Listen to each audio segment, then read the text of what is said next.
the commissioners are stealing the chairs so we can't sit. Oh, fine. No, take that one. Susie, take this another chair here. There's one right here. Jesus. All right.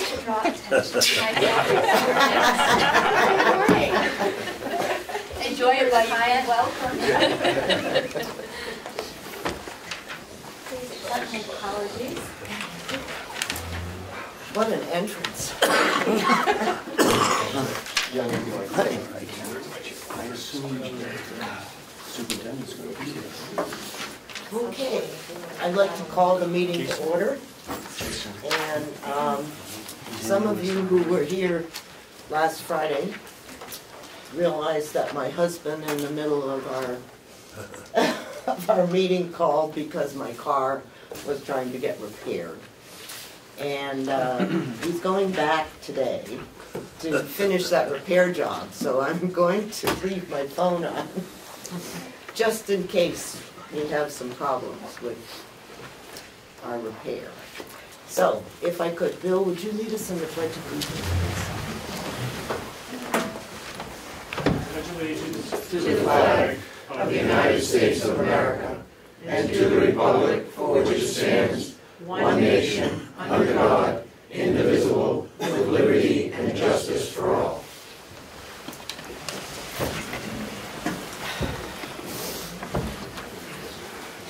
Could I have a motion to approve the minutes of 9 January? Thank you. Representative Parker, seconded by Representative Butler. All those in favor, please say aye. Aye. Okay, thank you. The next item on the agenda is the Legislative Youth Advisory Committee. And the reason that I wanted to bring this up is that this is a group of seniors and college people that meet, I think it's like once a month, to review legislation that affects youth in the state and to provide recommendations from the Youth Advisory Committee to the various committees throughout the legislature. And they are currently looking for one additional person from Carroll County. We do have a young man whose name is Skylar Allen that is currently serving on that board. But if you know of anyone who might be interested in getting their feet wet in politics, or just something that is a little bit different and I think is enjoyable, that I would ask that you let me know, and I will give the information to the representative that is heading up that committee. So there are a lot of young people out there that may in fact want to see what politics is all about. And so if there's anyone, either a high school student or in college, I would appreciate that. So that's the only reason. I just wanted to make sure that was, yes, Vice Thank you, Madam Chair. And just in case the word politics scares anyone off, I think it's pretty nonpartisan and it's a great opportunity to learn about civics in general. Thank you for that. You were the one that nominated Skylar, right? Yes. Yeah, okay. So if there's, it's a good opportunity. Okay. The next item on the agenda is the approval of the union contracts. The union contracts were sent out to everyone via email, and I trust that you had an opportunity to review them and to, yes. Motion? Motion to not accept the union contracts as proposed. Second. Okay. Would you like to explain your reasoning, please? Thank you. Or speak to your motion, I guess I should say. Sure. I'm continuously hearing from people in my towns and other towns that the Costa County government is out of control, that our towns are working to maintain a flat budget, and even with their increases that they're experiencing with personnel costs and increases and step raises, that they're able to keep their budgets within a couple percent of where it was last year. Looking at our budget, just taking one facility, which is the largest employer on our county, medical insurance increases over last year are $250,000, over $250,000. The audit spoke of performance-based raises, and instead this contract just awards all employees with an increase. The board in the past, the delegation in the past, has asked that the commissioners look into how medical insurance is proportioned throughout the county, and the commissioners continue to just allow anyone to move between plans, and it's unacceptable. And I think the only way that we put this in check is to stop where we are and to renegotiate where we are. We had asked another point that I'll mention and I'll be quiet, is that we had asked the commissioners to look into removing free lunch or free meals, and the negotiations turned around and paid people for taking away the benefit and then gave the benefit to every employee that's here today. I am not in any way saying anything to discredit the great people that work for our county. We have a tremendous campus and people that work here. But you compare what we are giving for benefits and what we are giving for wages to the person that can't pay their taxes in our county, and this is a benefit that needs to be capped. And I ask that you join me on this and turn down the union contracts. It's the only place that this delegation has input. To sit in committee after committee after committee and be told that you can't control this number, that this 5%, 7% increase is something we can't control, here and now is where you control it. You say no. Are there any other comments? Yes, please. Thank you, Madam Chair.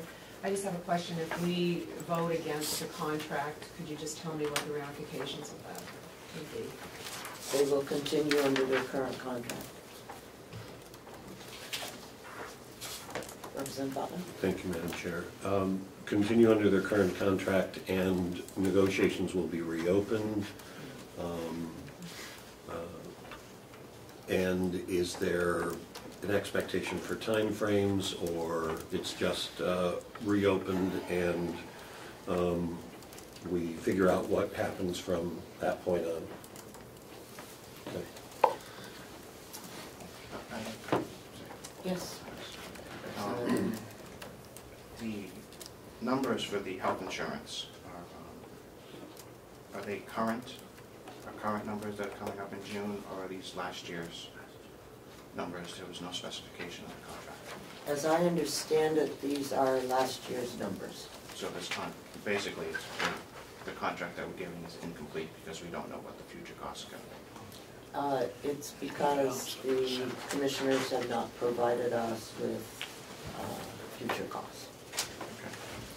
although at our last meeting on last Friday, was that what it was?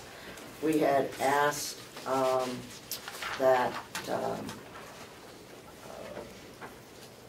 the commissioners get some sort of estimate from the health insurance carrier as to what they might expect those rates to be.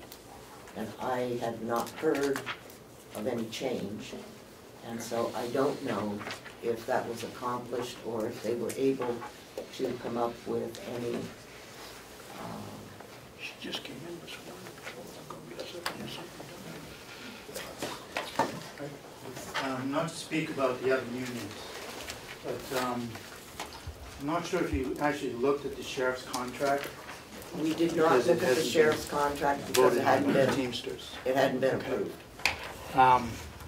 And I don't know if Representative McConkey's was a general for all contracts or not. It was for the two contracts that we currently have. Okay. Because I would forewarn that, well, you asked for a 3-year deal from one of us, and the sheriff's office did a 3-year package. That's TA'd on. I think it's the best package that the county side of it is gonna get, with minimal increases. So I would But, yeah. warn against, We're not dealing Okay. with the sheriff's contract, we're dealing with the nursing home and the jail. okay, thank you. Okay. Representative Parker. Madam Chairman, I understand that you said that this would open negotiations kind of open-ended. Would it be a good idea to put a timeline on this? You cannot put a timeline on union negotiations. I have a point of order. Representative McConkey didn't specify. Were you intending to specify the two contracts or all three? We only have two in front of us today, Just so. want to make sure I clarify the motion. Yes, Jason. Good morning, Lieutenant Henry. In this contract, I got the figures yesterday because of the contract being negotiated with the $1,000, I pay the county $1,000 out of pocket of the officers is going to be a $33,000 decrease to our medical budget line for the insurance. So the contract doesn't go through, that $33,000 will stay in that medical budget line. So just letting you know. That's a 2-year contract, so it's $33,000, so $33,000 each year saved just in medical. Were the commissioners able to get a projection for the June rate?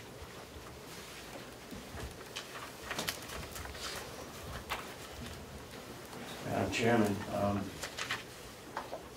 of the 3 union contracts that we have already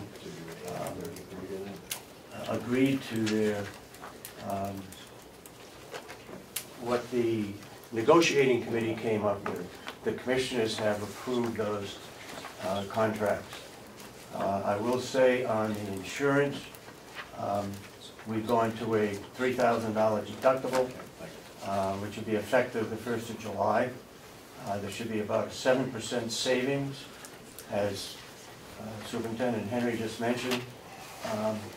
So there should be a savings in health insurance this coming year. We as a board, and I as a negotiator, it is up to me to support what we have decided. And therefore, I would hope that we look at the union contracts a little deeper than what you have. I think they're reasonable. Yes, every year it comes up that the taxpayers can't afford to pay whatever is in the contracts. Keep in mind that in the jail contract, we've had 50% turnover. Maybe it's not all due to wages, but a lot of it is. They're going to other counties. No problem with that. If they can better themselves, I wish them well. However, it hurts us in the long run when we have to retrain and it costs us money. Also, it costs us money to do the union contracts. With our negotiator, we have an attorney that represents us on the 3 unions. We're talking probably close to $20,000 just for his work. And right now we have 2-year tentative agreements with the nursing home and the jail, and a 3-year tentative agreement with the sheriff's department. You asked us to do that. The study that was done, performance audit, said that we should stagger them, and we did. The reason why we went with a 2-year contract on the nursing home and the jail is we don't know what's going to happen to the insurance. Yes, there's $3,000 deductible, and yes, it's going to be cheaper. Whether we are going to be able to meet whatever the federal government comes up with is still yet to be determined. But we have until 2018 to do that, and that's why we went to 2-year contracts with those 2. We also have an agreement with the sheriff's union that should it come up, even though it's a 3-year contract, should we find out that the sheriff's contract, health insurance contract, is not acceptable, then we can go back into agreement after the 2-year period. You know, I don't know how many people have been on a negotiating team for unions. Can I ask the show of hands if anybody has ever been on one? You don't want to do that, okay. Probably most of you have not been. Maybe with the school board, if you were on that, you have been. It's not an easy thing. I don't enjoy doing it. I'm a conservative as well.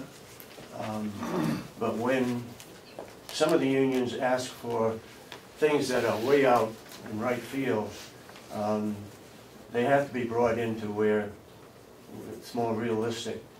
And we've tried to do that. If this motion is voted in support of, and we go back to union contracts, then it's going to be more costly for, again, renegotiating with our attorney and the union. So, if anybody else has anything to comment on? Yes, why not?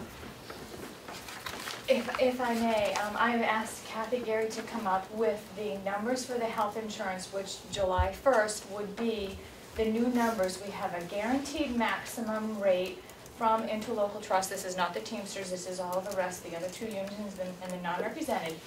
And we have a 3.95 or 4 guaranteed maximum rate for our plans, which we changed so that there's a $1,000 deductible paid by the employee, and then the county will do the next $1,000, and it could be up to a $3,000 deductible for the family plan. And those numbers are reflecting what I believe Kathy's run on, all of the numbers again, a 7% decrease in the insurance costs. We have worked very, very hard with New Hampshire Interlocal Trust to get the rates, and because we don't have the actual rates, our guaranteed increase is 3.94.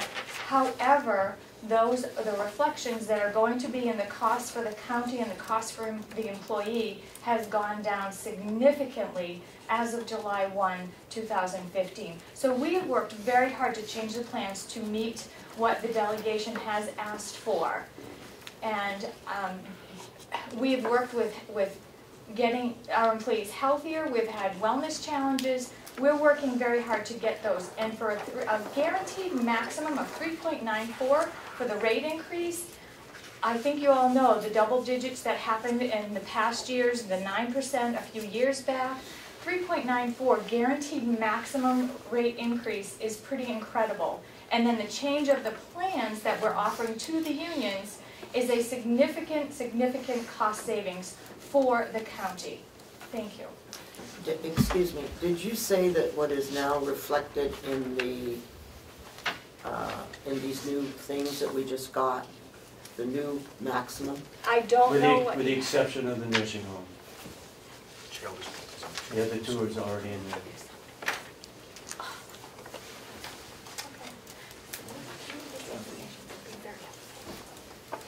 Okay, so if I might, so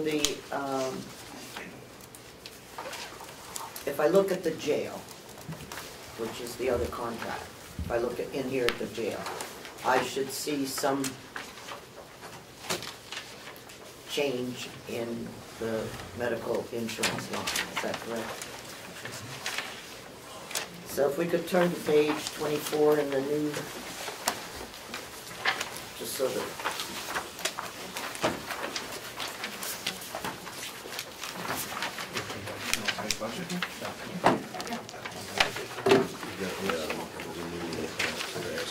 yeah, that was part of your package.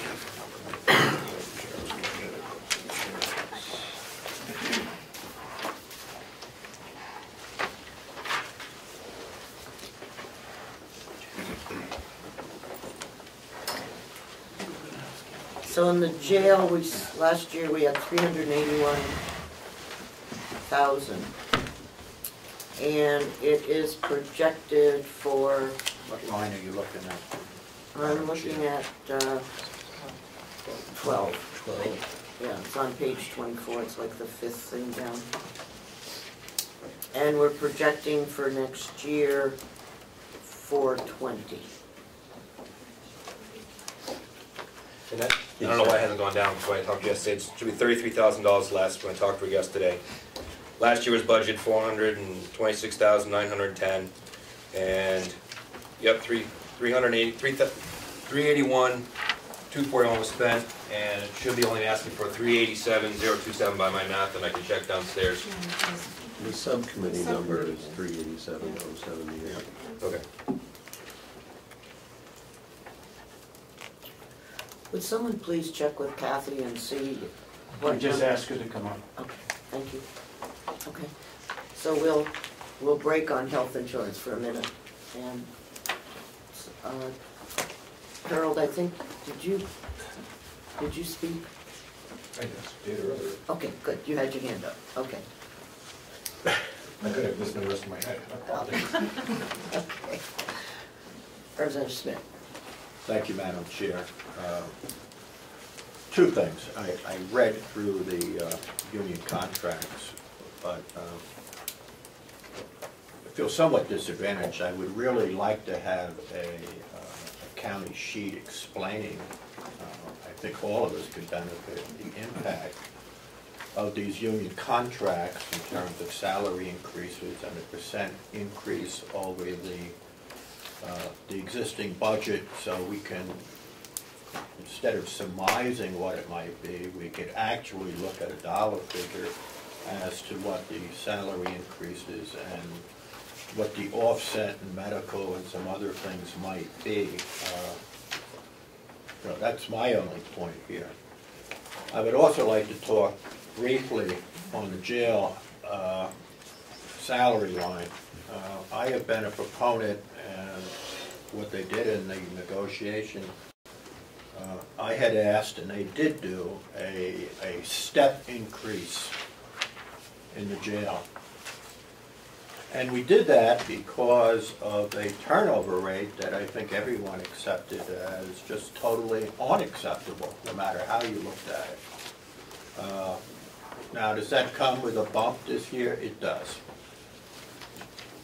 If it reduces the turnover rate even by a margin of 20% or 25%, that would be an offset to those increases. Also, what happened this year is, and I'll give a tip of the hat to our superintendent, we had an underutilized jail. And what we asked him to do was to go out with the existing employee body and to, we refer to it as boarders to come in. Now that's occurred. We have 6 additional inmates, I believe, from Rockingham. Is it Rockingham? Yes. Coming in, and that, when we will get into it, and that's a significant increase on the revenue line, which is, again, is an offset there. A federal contract is being looked at with an expectation that we will have federal prisoners coming in here, which will be an additional increase on the revenue line. But I guess what I'm saying here is I'm not a proponent of giving away the ship, and I'm only talking about the jail now. I am not familiar with the other contracts. I think the move, and I would certainly recommend that going to the step increase is an important thing that we can do, we ought to do. I think we all need to recognize that maintaining the status quo in terms of the turnover rate of 50%, which is crazy, is something that's not in our best benefit. It's not in the best benefit of the taxpayers of Carroll County. And it certainly is not in the best interest of the inmates when you have that type of turnover. So I would recommend that we, at least on the step increase approach, that we would approve that. So thank you for hearing me out. Person McConkey. Thank you, Madam Chairman. I'd like to bring something to the delegation's attention. First of all, I'd like to answer a question that was put to us: how many have ever negotiated a union contract? I, like many people here, probably started work when you were 12 years old. Nothing never happens anymore. And at 12 years old, I was negotiating for 60 people that worked in the field picking tobacco. So your level of expertise, I compliment you, maybe. I sit here with the chairman of the commissioners telling me that we now have a $3,000 deductible. I'm sorry. Excuse me. Incorrect is too. Okay. I've sat here and heard other commissioners tell me the steps are $1,000, $2,000, and $3,000. I come back to the next meeting and I still don't have that answer. We had the same frustration when we met with the nursing home because there was not a representative there from the commissioners and we didn't have an answer. I sit here again today hearing that let's bring up a person from the finance office and let's get you a number. We're sitting here talking about huge money. And you don't have the numbers before you, and we're going to wait for someone to come up here to bring it, number one. Number two, I fully, wholeheartedly, as I said before, HHR, thank you for being here to give us where our numbers should be. But if you approve this contract right now, an entry-level person coming in to work in the county to become part of our community can get a benefit that's almost equal to their pay, their base pay in health insurance as a single person. They can actually double their salary by moving into a family plan. And the commissioners refuse to make any stance whether employees that are here permanently, have been with us for a great number of years, and we've had their services, perhaps they could float through the system the way they have and create disparity in our budget of tens of thousands of dollars. The difference between a single and the family is $10,000 versus $24,000. But the commissioners refuse to make a policy that will stop that from happening. I ask that we turn down the contract today and then have them finally come forward with, number one, the ability to give us numbers that really are true, to give us answers that are the same from the first week we come in to the last week we come in, and to have the responsibility that we have the numbers before we start this conversation. I'm sure it will come as no surprise, but I will vote no on the two contracts that are pending before me.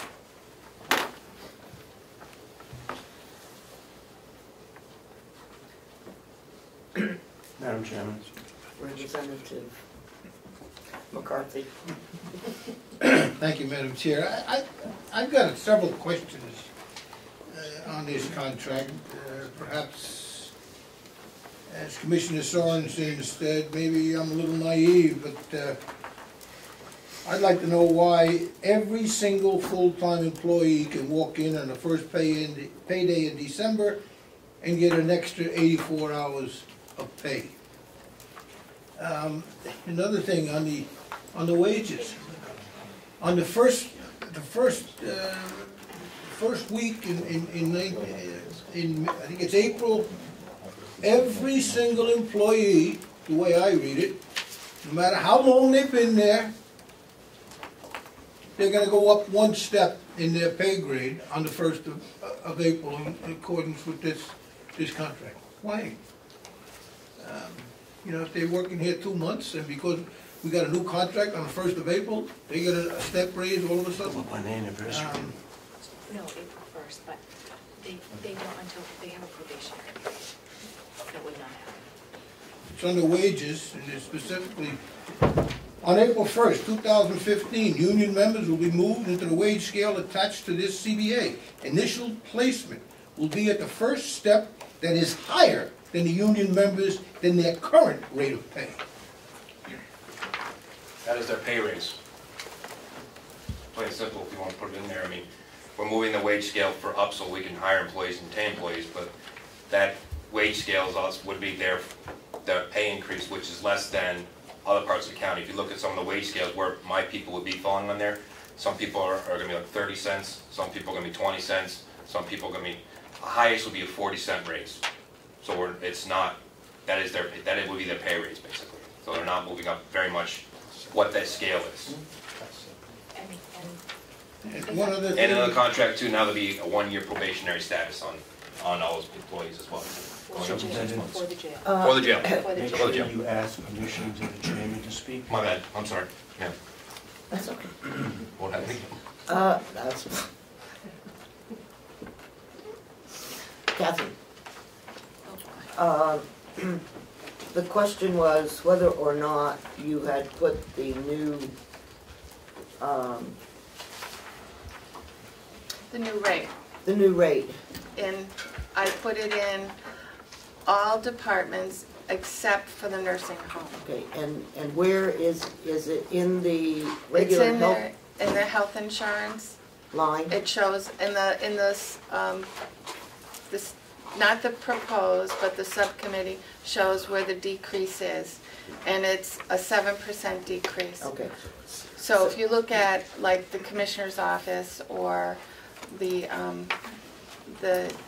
jail, you know, they're down the 7% from what was our initial proposed.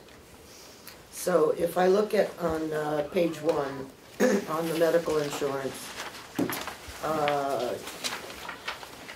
the proposed was 33, and what you're saying is that the new cost would be 30. Yes. And that is what would actually... And that's because, and it's a 7% because it's as of July 1st. Right. It's a half year. The actual premium savings is 14% on an annual basis.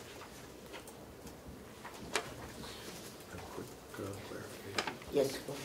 Thank you. So does that include both the cap on the 4% maximum increase on the cost of health and medical insurance and the savings because of the participation in the deductible? Yes.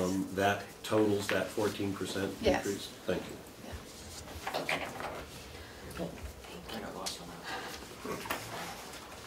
Okay. That just doesn't make sense to me at all. All right. Page 1. Are you on page 1?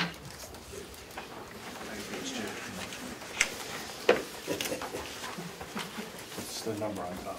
1. Page 1.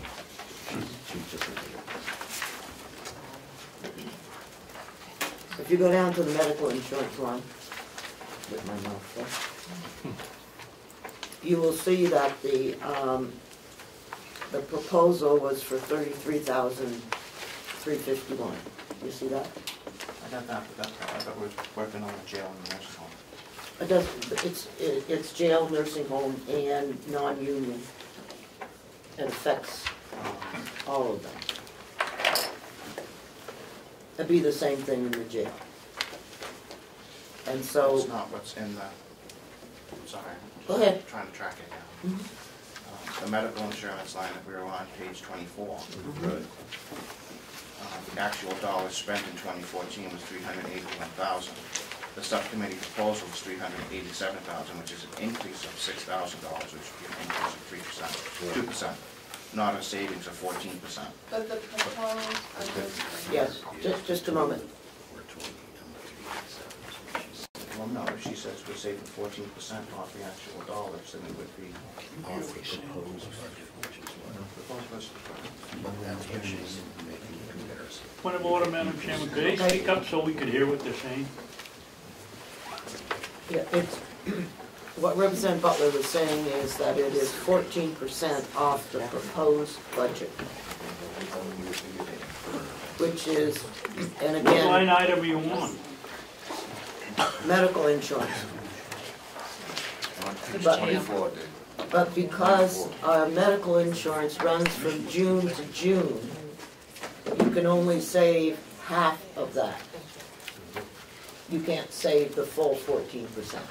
That's where you get the 7% savings. And that's what this, yes? Go ahead, if you have a question. I don't understand how we can save 7% on the budget this year and then save another 7% on 6 months of next year. Next year we'll save 14%. On 2016's budget?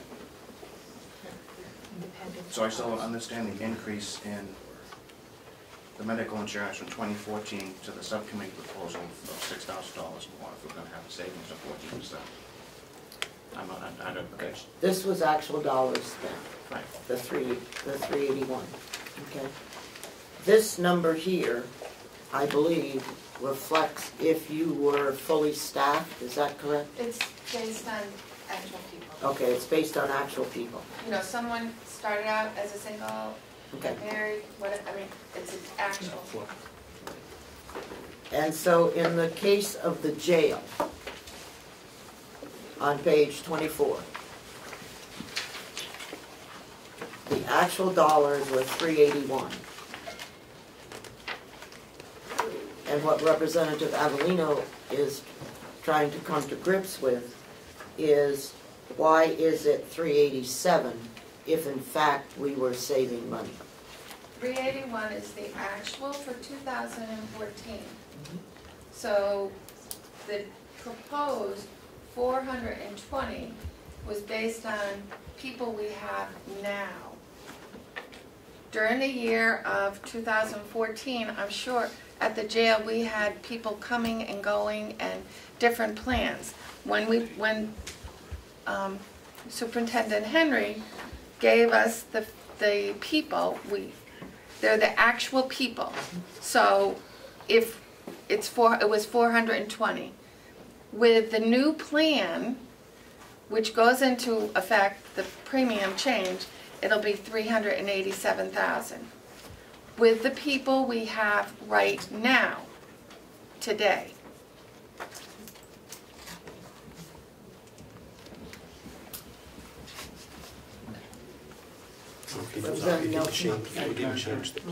Are there any positions that are not filled that could be filled, that they're trying to fill right now that would not be accounted for? Yes. Yes.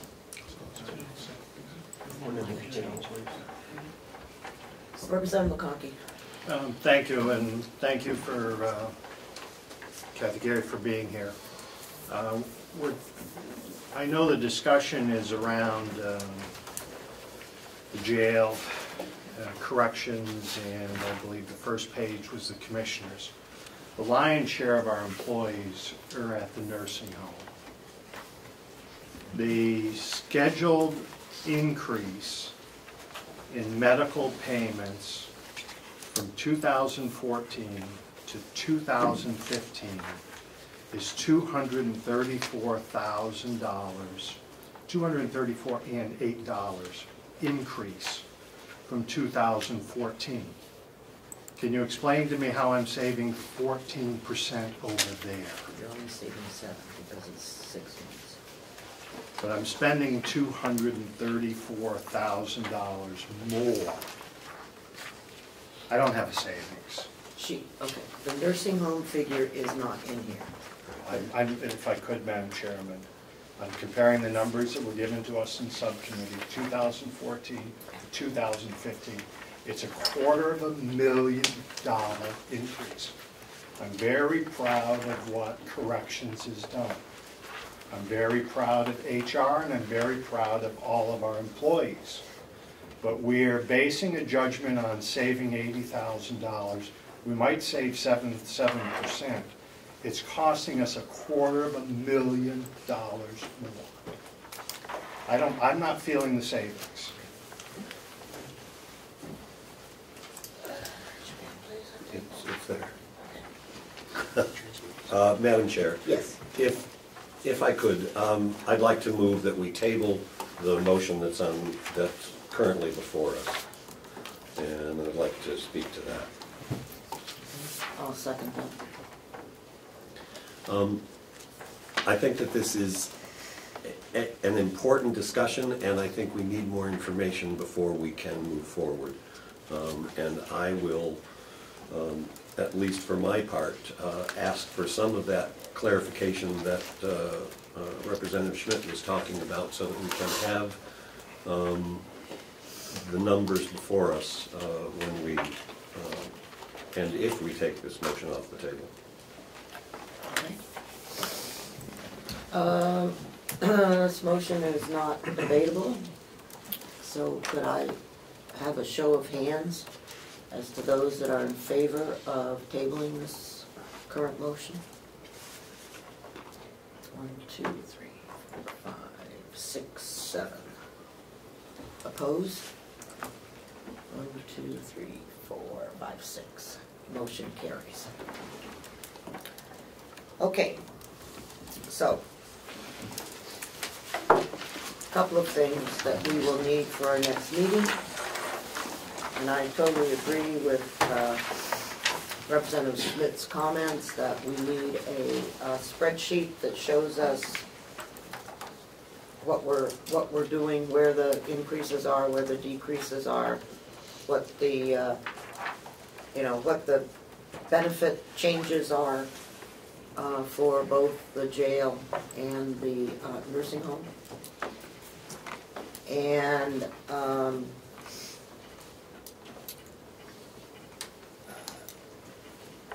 I know that I read both contracts thoroughly. I read them more than once, so it's not like I'm sitting here unaware of what's going on. But I would ask that we go back and ourselves and take a close look at what's in there. And I know that I'm not suggesting that you haven't, but I would like to ask that we get this information as soon as possible, so that as we are trying to read through and look at, that we can come to grips with whether or not we want to approve the contract.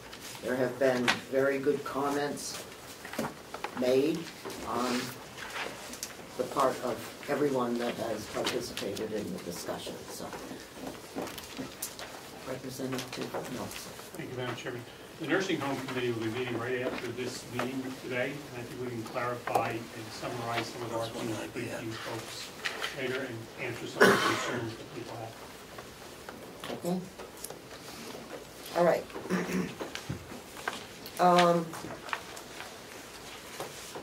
I know we focused pretty much on the health insurance, but I would like to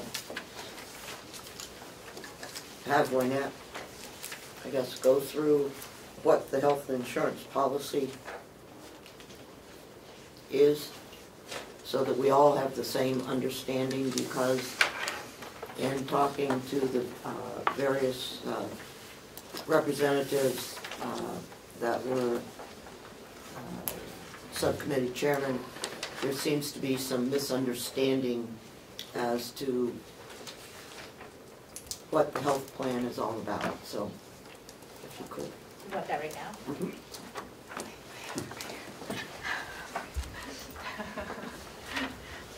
Well, what the new plan would be, other than the Teamsters, for the interlocal trust would be a $1,000 deductible that would be paid by the employee.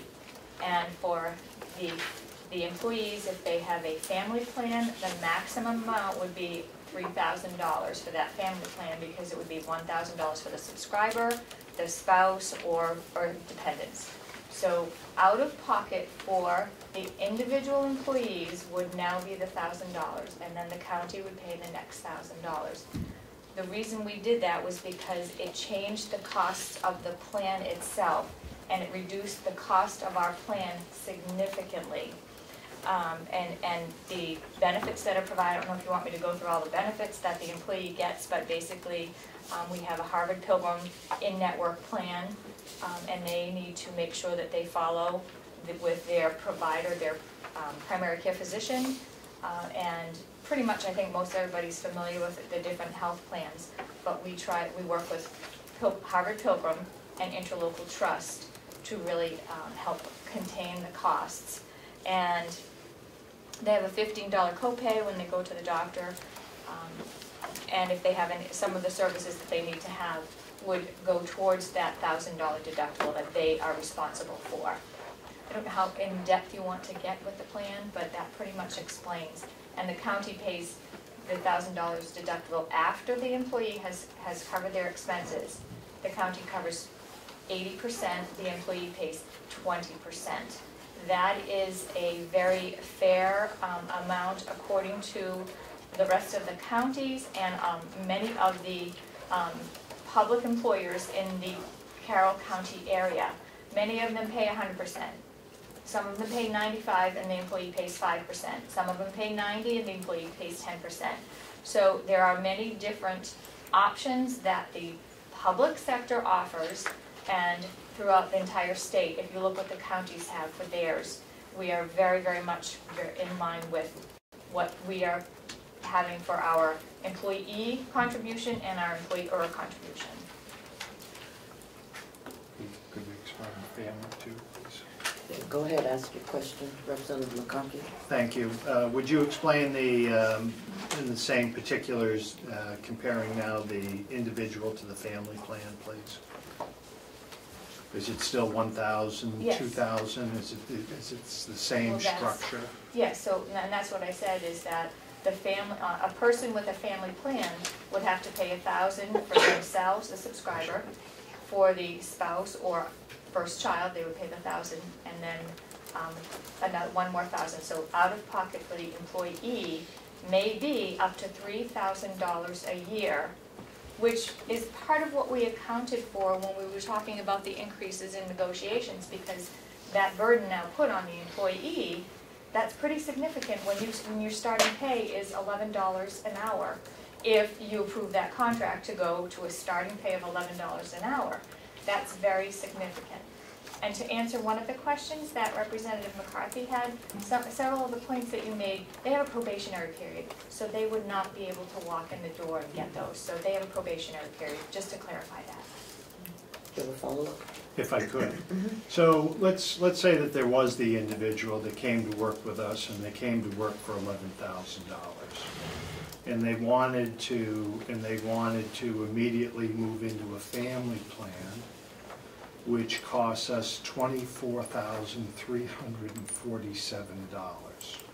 Is that the current plan or is that the new plan? That's what I'm showing for 2015. That would be That's the current. is that the current plan? Okay. So I came to work for $11,000, and I landed at a place that's very nice to work, and I just picked up a health insurance plan for my family that is worth $24,347, and my out-of-pocket expense is $3,000. I would urge people looking for a job to come work for the county to reap that benefit. But if they Go ahead. they pay the premiums, and then if they happen to have to utilize the the plan, they're going to have to expend that $1,000 or $2,000 or $3,000. So it, $4 a month is family plan cost. yeah, for the out-of-pocket for the individual, it would be $400 a month for their contribution towards that plan. Plus the Not there. thousands of dollars. I don't disagree, but it might be of great benefit to that family to do that. Okay. So I want to remove the argument on that, because there's pros and cons in both ways. And there's working people in this county that have been employed for a lot of years that don't even come close to that. And that's why I'm saying that if the commissioners would move to a policy, they could protect the taxpayers from that changing at any given day on any given week once you come to work. Representative Crawford. Thank you, Madam Chair. My first question, $11,000, is that a part-time employee? No, can I You can only have the medical benefit if you are full-time or full-time variable employee that works more than 32 hours, Okay. which the Affordable Care Act is going to make us have some changes for those 30-hour plus people. Just a follow-up. Do we have an incentive plan for those employees that opt out of the insurance because their spouse has the insurance with their business? We do not, and that has been discussed, and that is something that we can look at again. Go ahead. Thank you. So, do you know, I'm not putting you on the spot, off the top of your head, do you know, do we have those kind of employees whose spouse are employed by another agency, that if there was an incentive to take, some school districts do an $800 incentive so that they don't take the family plan, which would save the district $20,000. Do you know off the top of your head, do we have such employees, and maybe a number you could throw out, or maybe that's too much to ask? I don't know a number, but we have several employees who opt out of the plans because of the wages that they make. They don't take the insurance, they go on their spouses. We don't have that incentive. And there are several employees who do not take the insurance because they are on their spouses. If we were to look at that, we would have to include those people, so there may be a bump in cost the first time we offer that, but then I think it might level out. It would be something that the commissioners could look at, but there are those people who do already opt out because they can't afford the insurance and their spouse has that option to take it. Thank you. Yes. Commissioner Miller. There was a misunderstanding at the other end of the table when that said. She said if we hired an employee at $11 an hour. She did not say $11,000 a year. Representative Butler. A clarification, you said that there's a co-insurance of 80/20. Up to a particular amount after which it's 100% is usually what policies are defined as. Do you know what the 80/20 is up to? That's just the premium. Just premium. Just premium. Yeah, just Right, the premium. the plan itself, there's, So there There's is the no deductible. there is Yeah, no no. co-insurance after the deductible. It's 100% of On payments. some things. Oh, and that would be in the, you have the premium. that would be, oh, I bet you got that shot on camera. Great. That would be, some things, no, there is also deductibles for the employees under, like MRIs, they have to still pay 20%, so that would be a part of the whole plan itself. And we could give you, and I think we had made this available, the actual plan itself, and then what the $1,000 deductible would cover, and then what the employee would be responsible for. Thank you. Well, if I might, all of that should come out to everybody. Okay. Kathy and I can work on putting together an entire packet for you. Thank you. Okay, anything else on health insurance? Okay, Can I make a yes, you have, Sorry. Thank you. please. Does this go out to bid? Because I know there's 4 or 5 different companies out there right now that write group insurance. And do we need to deal with interlocal trusts? Do we have to deal with Harvard Pilgrim? Has this gone out beyond these people? So we can look at some real numbers.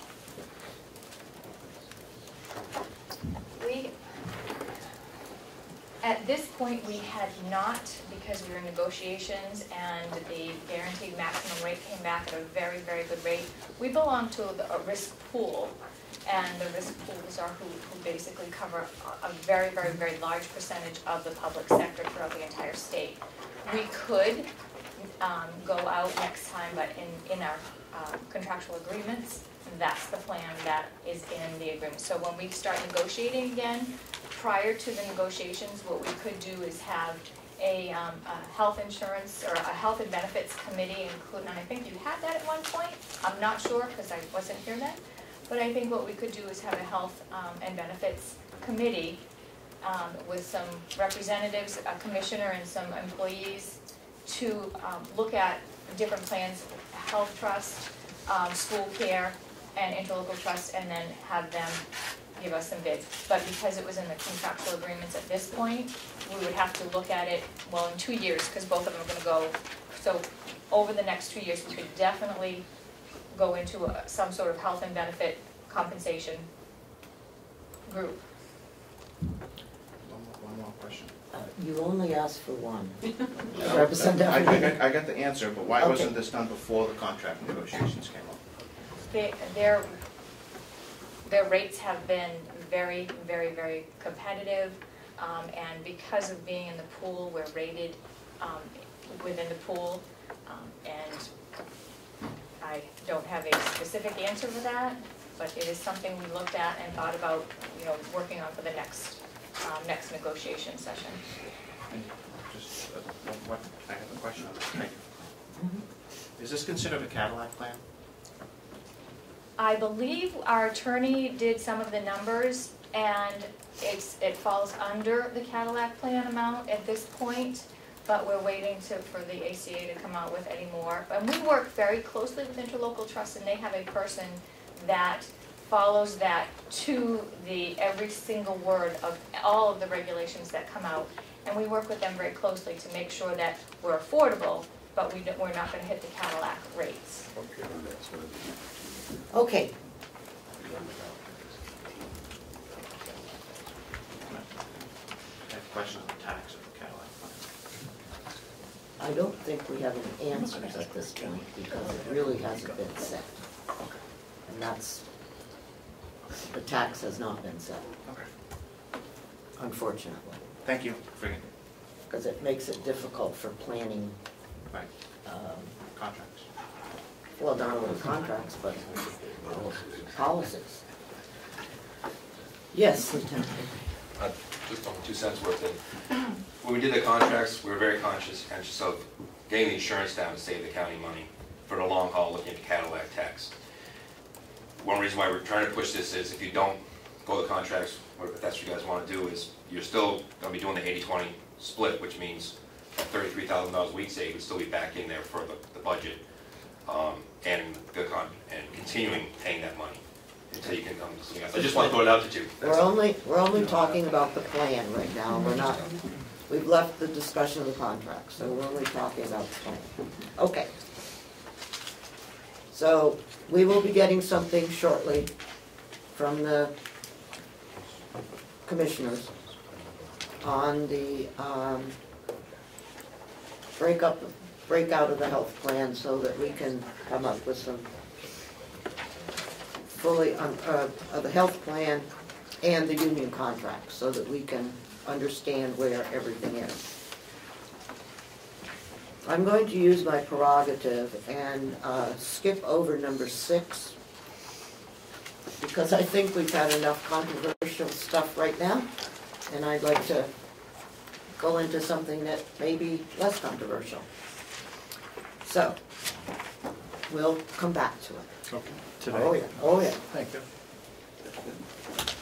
We got something happy for us to go then? Yeah, we have something happy. Happy place. We're going to the happy place of the subcommittee report. And since I am the chairman of the, we're calling it the Multi-Organization 2. I think that's an awfully complicated name. But we met last Friday, and we have, as a subcommittee, have approved several of the departments. And I would like, I'll tell you what they are, and then I would like to call for a vote on accepting these so that they're out of the way and we don't have to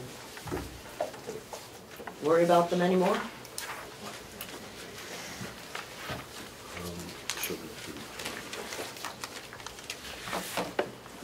We'll turn first to, we can't do this. Well, We can't do this because, except that we can do it with the change of medical insurance. yeah, but we can't do it because Okay. okay. Yes. I can only tell you which ones we have agreed to. Can't vote today because we've got 2 issues that we don't know the bottom line for. And those 2 issues are tied up with the, although these are non-union people, the non-union people are getting a 75 cents an hour raise based on comparability with the non-union. With the I mean, with the union. So that's why we can't approve it. But other than those 2 things,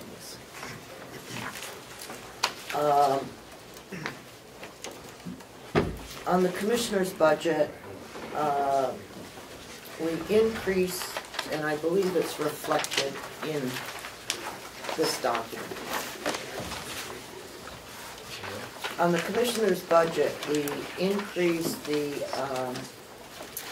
dues by $500, and that was to cover their, in HR, they had put in $500 for joining local government, NHMA, and we felt that that was a county-wide thing and not just an HR thing, and so we moved the $500 from HR into the commissioner's budget.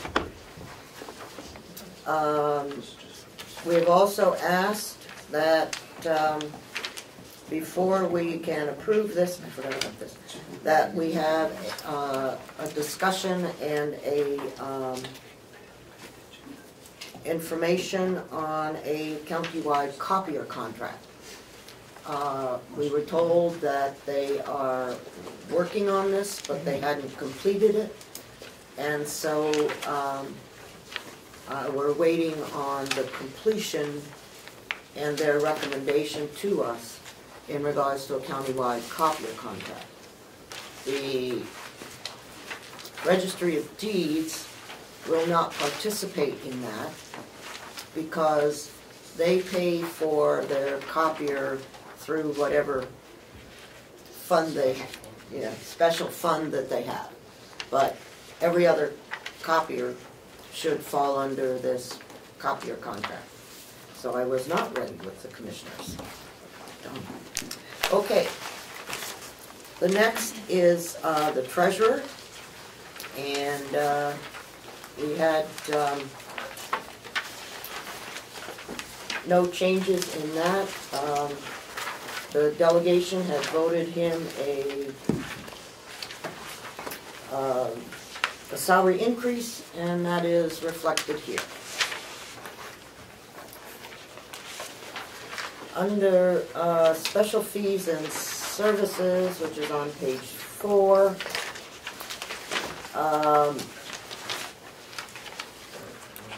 they had increased the audit to $30,000, and a lot of discussion that we're going to have on CFO and administrator. We felt that with the addition of that person, whatever it is, to help manage the financial situation of the county, that we should not be paying $15,000 for the financials. We reduced the legal fees by 25,000. Reduced it to 25,000. I spoke to Representative Schmidt, who is with the jail, and he recommended that we leave 5,000 in that instead of the 30,000 that is there. And so, although we haven't discussed that, I did want to mention that because that was one of my action items. Okay, and the last item on here, which is surplus and contingency, we reduced that from $1 million to $100,000. Human resources. Excuse me, Madam Chair? Yes. Could we have an explanation of that? Reducing the surplus contingency, that went down a lot. So could we have an explanation of the reasoning behind that? Yes. The reasoning behind that is that we felt as a group that that was a little bit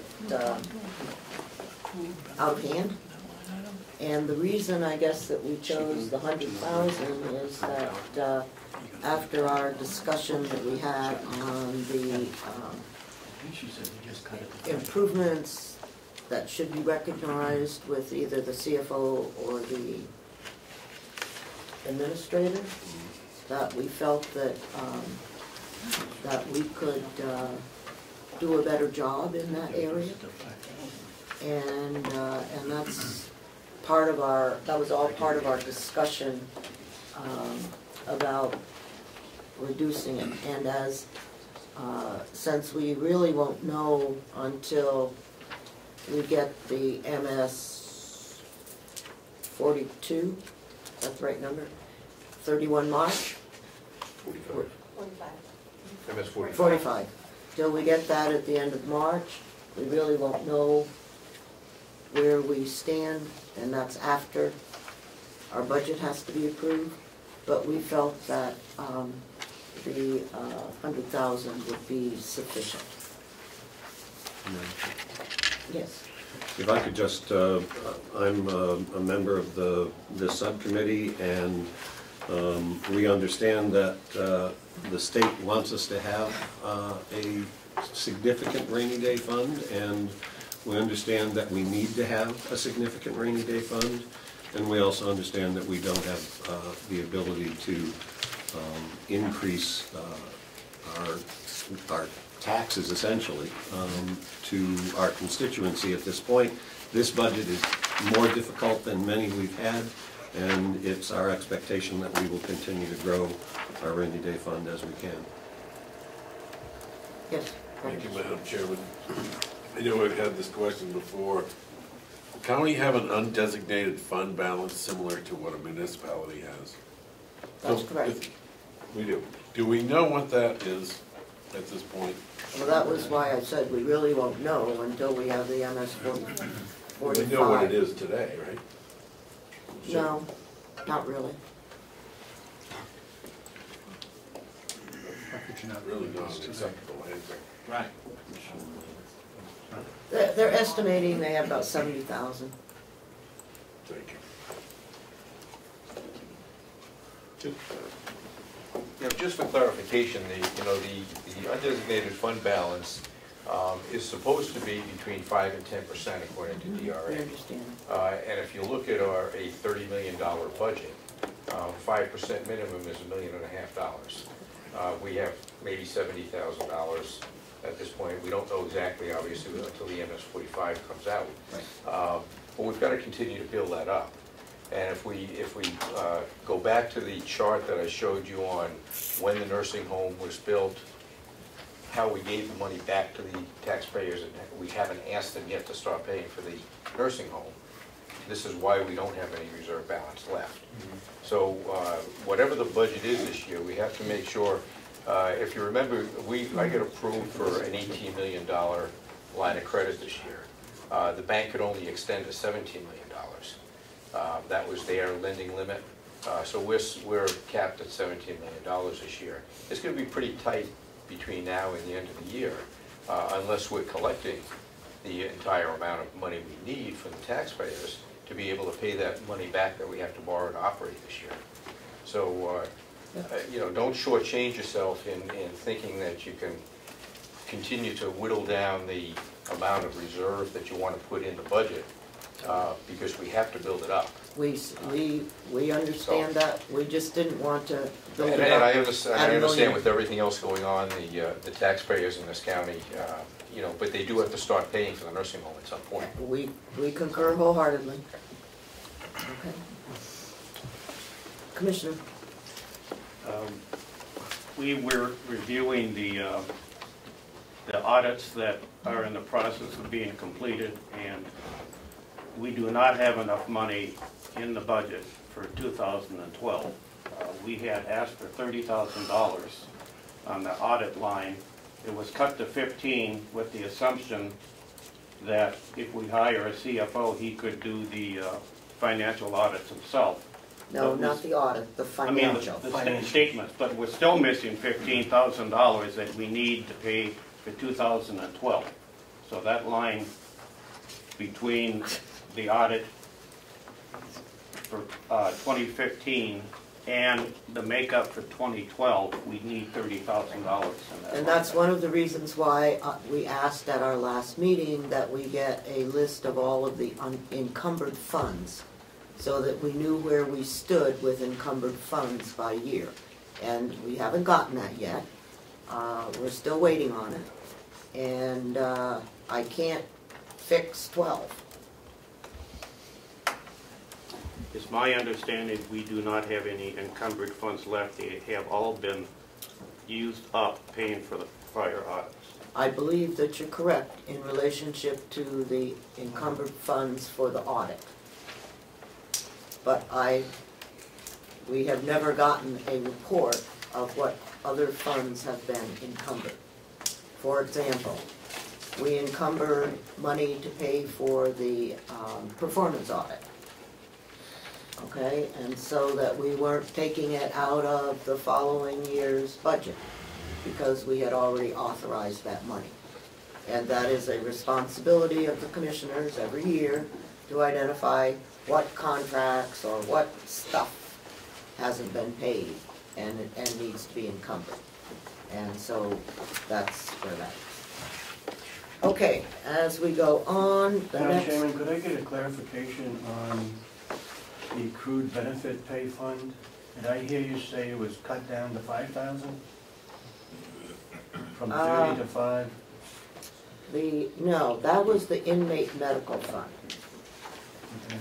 Okay, that was 30 and we cut it to 5. And on the accrued benefits, someone was going to talk to the auditor about whether or not accrued benefits were part of something that we had to do in the financial statements, and we have not heard anything on that, and so nothing has been done with it. Thank you. Human resources,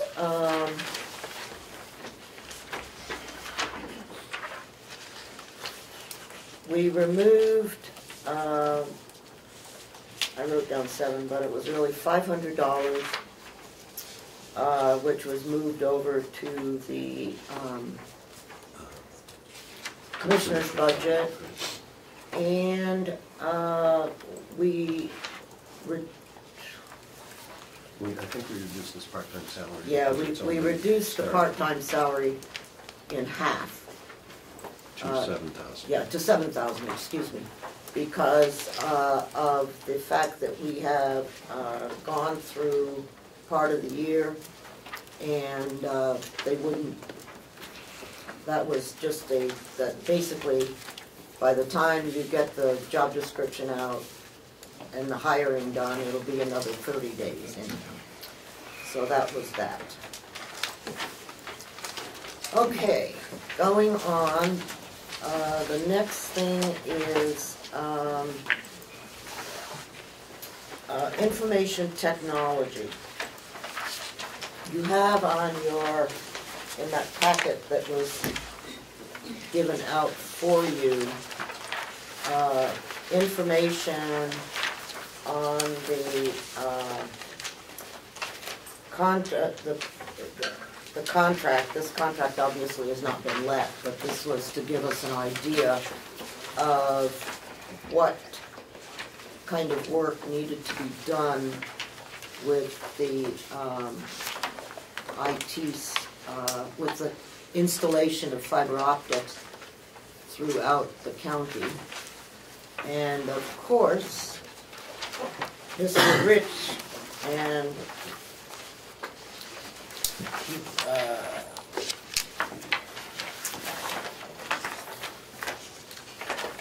here we go.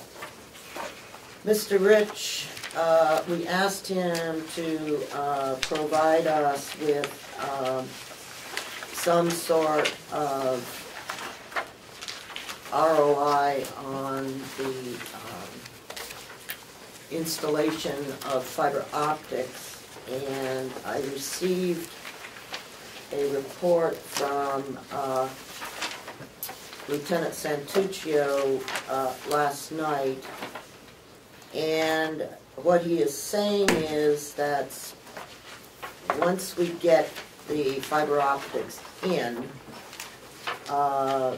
that we should create about a $6,000 to $8,000 savings to the county per year. This will be phased in starting in 16, but the full savings may not be realized for a year or two based on the contract. So, am I the only one that got this? I think I am. So, I will forward this out to everybody.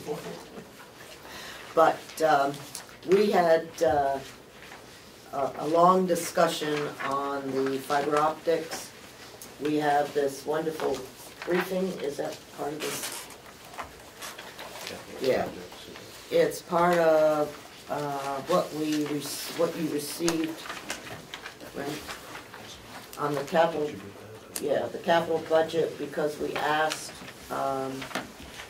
Mr. Rich to provide that, so you would have some additional information and background.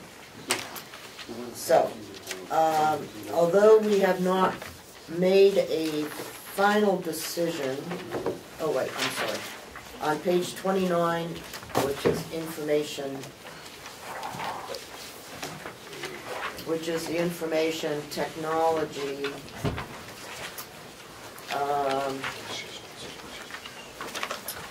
we asked Mr. Rich to look at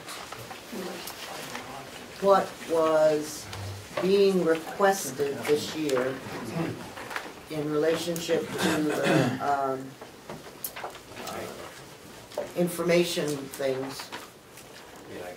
And he is supposed to get back to us on that. So, for example, he has a plan to go through and get all the XP guys switched over to Windows 7. He has there's a plan for replacements, and we just wanted to make sure that within this budget there were adequate dollars to meet the kinds of things that need to be done. So we didn't do anything with information technology. Interest expense and long-term debt.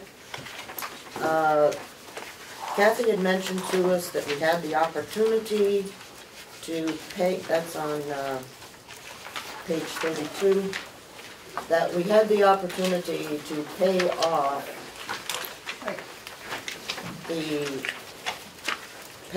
the sewer, right? The sewer bond at $147,000, and we decided that we would continue paying the payment and the interest because we just didn't feel that we had the $147,000 to pay it off. So that's where we stand on that. You only would have saved about 12,000, I believe. So it was, you know, it was an option, and we did talk about it and made that decision. Capital Reserve, which is on page 34. Madam Chair, before we go on, I have a question about that. Sure. If we're going to end up paying $12,000 more in the long term because we're not paying this off at the earlier time, but if we had had more in that contingency fund, could that have been used to pay that off? No. And is there any explanation that helps me to understand that a little, or is that too complicated for the moment? It's way too complicated for me. Oh, no. It's basically, we took the loan out for how many years? We got 3 years to go. No, we got a lot of years on that. Have we?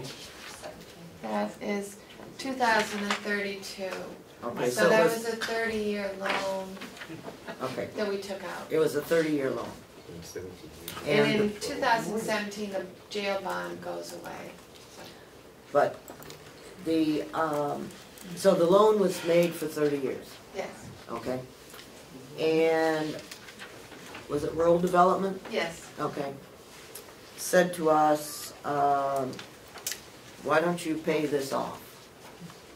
And it makes sense to pay it off and get rid of it. But on the other hand, we felt that since this offer was made this year, it will probably be made again. And so we felt that we just couldn't do it this year.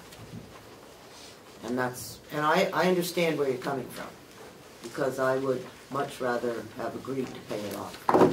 We just basically said no. Okay, the capital reserve on the farm vehicle. I asked Representative McConkey, who is the chairman of that, and he suggested, and we haven't talked about this, that we reduce this capital reserve to between 5 and 10. 34. And, okay. And on the Carroll County Convention. Madam Chair? Yes. Before we go on, I believe that our committee, and I guess I have to honestly back up and say I'm getting confused about which meeting we were in. Oh, whether really? it was this one or another one. However, the feeling was that this county is in really desperate need of a capital improvement plan, if not a capital improvement fund. And so that has impact on the item you just mentioned. And oh, by the way, okay, I'm waiting for it. Okay, so I'm waiting for it. Madam Chair. And it's the commissioner's responsibility to provide that, period. Yes, go ahead. I hear what you just told me, period. But I wonder if this might be a good opportunity to have a joint study committee perhaps between the commissioners and the delegation, since it affects all of us equally. I would suggest that the commissioners provide us with a capital improvement program, and that we look at it, and then discuss in our subcommittees where it is, what's going on, whether or not it's the right approach, what do we need to do to fix it, because it is, you know, I mean, it's across the county. Thank you. So that's why I said what I said. Okay, the delegation, we figured out that our travel expenses didn't meet our meeting expenses. And so We raised the travel expense by $1,500 to $5,000. So we thought that was pretty interesting. We also had a question on office supplies, and I guess that must be our printing and whatever. I don't know, but so we're paying for this paper. So use it wisely. I have no idea what a ream of paper costs, but I happen to be a paper person. Okay. Madam Chair? Yes? Thank you. One more question. I understand you just said that our travel expenses weren't meeting what we had budgeted, and I'm just wondering if we are having more meetings, we live further away, do we know why that's happening? We have a, our meeting expenses, I think were for 8 meetings, 7 or 8 meetings, okay, this meeting. And our travel expenses supported like 4 meetings, you know, based on what we figured, and so that's why we increased that. Plus the fact that we have also started, we voted as a delegation to pay mileage for subcommittee meetings if you wanted it. And several people have signed up to that. You know, I personally don't charge for subcommittee meetings, but others do. And that's what we voted, and that's okay. So that's where we are. And that's it. We haven't really discussed the capital expenditures. Because we needed some input on that from the farm. Excuse me, Madam Chairman. Yes. Would you tell us what page you're jumping to when you... 36. Thank you.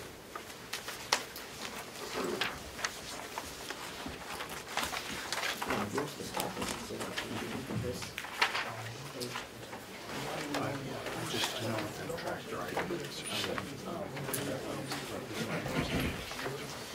Representative McCarthy, did you have a comment? I said those two.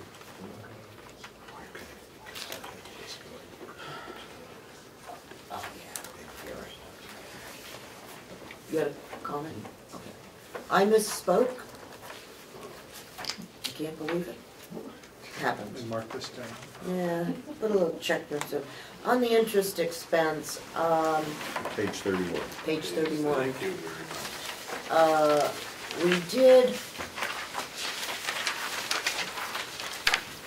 We did reduce the interest on the tax anticipation notes by $50,000.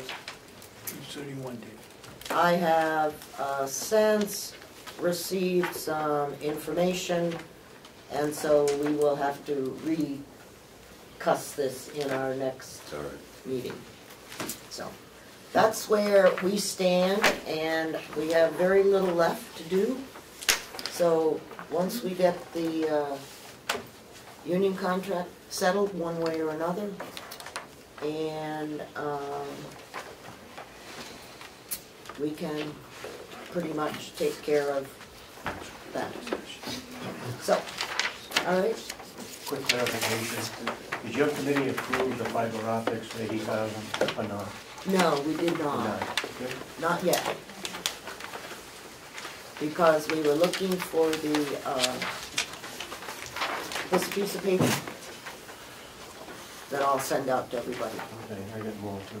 No, you don't have this. I don't have that. Yeah. I have the detail as to what the company would do. So does everybody else. Okay. Yeah. That's all there. And if you have other questions, there's a briefing right behind the capital project. So, that was provided, and Yes, but, Just one. yeah, you told me that last time. Now, this only be one. Is ARCOM the only people that bidded on, that put in a bid? No, this is not a bid. This is just, we went out on a fishing expedition, if that's the right term, Consult. to provide us with a suggested cost. When we approve it, then it will go out to bid, like every other contract goes. Are we gonna ask for a second look at this to make sure that we're getting what we're supposed to be getting instead of RFPs coming in double the money because something was missing? Since I am not in charge of that, that's Am I asking the wrong direction? Yeah, that's a commissioner responsibility, and I'm sure that they will carry out their responsibility. Okay? Yes? Thank you, Madam Chair. I do know that in one or more of the committees I sat on, there was some confusion about the IT committee. I understand the county has an IT committee, and I'm That's correct. assuming they're working on the IT proportion of the budget. That's correct. But does the delegation have an IT subcommittee? That is part of multi-organization two. Okay, thank you. Yeah. Representative Comeau? Thank you. Following up on the good representative's question, the attorney's office, county attorney's office, still shows a line for IT in their budget. And I was under the impression, and that's what we had left it at that point, we have finalized, that that money should be sitting with that budget that you're referring to? Or would the Attorney General still, the county attorney still have a separate IT line? Looking for some advice. Don't look to me. I always look to you, man. Yeah. It would appear to me that somehow or other that line got missed. But No, it's zero. If I could, it is showing a zero, so I need to advise the attorney, if I could. I need to advise the attorney that that item has been moved over to this He was department. at my office the other day and going over it, and I showed him where it was in the IT budget. So he seems to be okay with it. okay. Representative Parker? Madam Chairman, just a quick curiosity question, I'm not making a judgment one way or the other, but why are we running fiber optic from this building, or potentially from this building, to the old nursing home, to the jail? And since the old nursing home seems to be in flux for its use. It's an open-ended question, I just was No, curious. the old nursing home has a use. There is the laundry, the maintenance, what else is over there? Space. Pellet boiler. Okay. So no matter what happens to the wings, okay, there is the use of the core. Okay. Yeah, that's what I was looking for, Yeah. just curious. And that's what. Okay, who wants to go next? I could tell. I'll be very brief. Okay, thank you. Jail subcommittee has met twice, and we're going to have to meet one more time. We have not voted on any lines. But what we have agreed upon is we start. What page are you on? Here, we would be on page 24, article on the expenditure line. We have agreements to reduce the legal line, other fees and services, inmate meals, maintenance. We anticipate a reduction in the heating line based on bids that the commissioner is supposed to be bringing in this week. I don't know what's going to happen there, but hopefully there'll be a reduction. We may have a couple more lines there, but like I say, Madam Chair, we have not voted on this, and we need to do that. And while everyone is sitting here, and we all have a week of leisure in front of us from our legislative duties, might next Thursday or Friday work for a jail sub meeting? It's up to you. Some good? Susan? I'm over here. Ed? I'm not able to make that, I'm sorry. That I do. Okay, Rather look at it too. okay. So, On the revenue side also, there'd be an increase of $63,000 on the bottom line. And that's a reflection of the increase of county business. Like I say, Matt, just to give you an update, we need to meet one more time and then we will finalize. But that's just to give everyone a feel for where we are. so, but we can't finalize, it'll be pending whatever the outcome of these other things are. Okay. All right. Thank you. Sounds like you're doing good work. Yes? Madam Chair, I requested another meeting because I had committee meetings in Concord for the last one, so I got a little behind, and now we have the contract.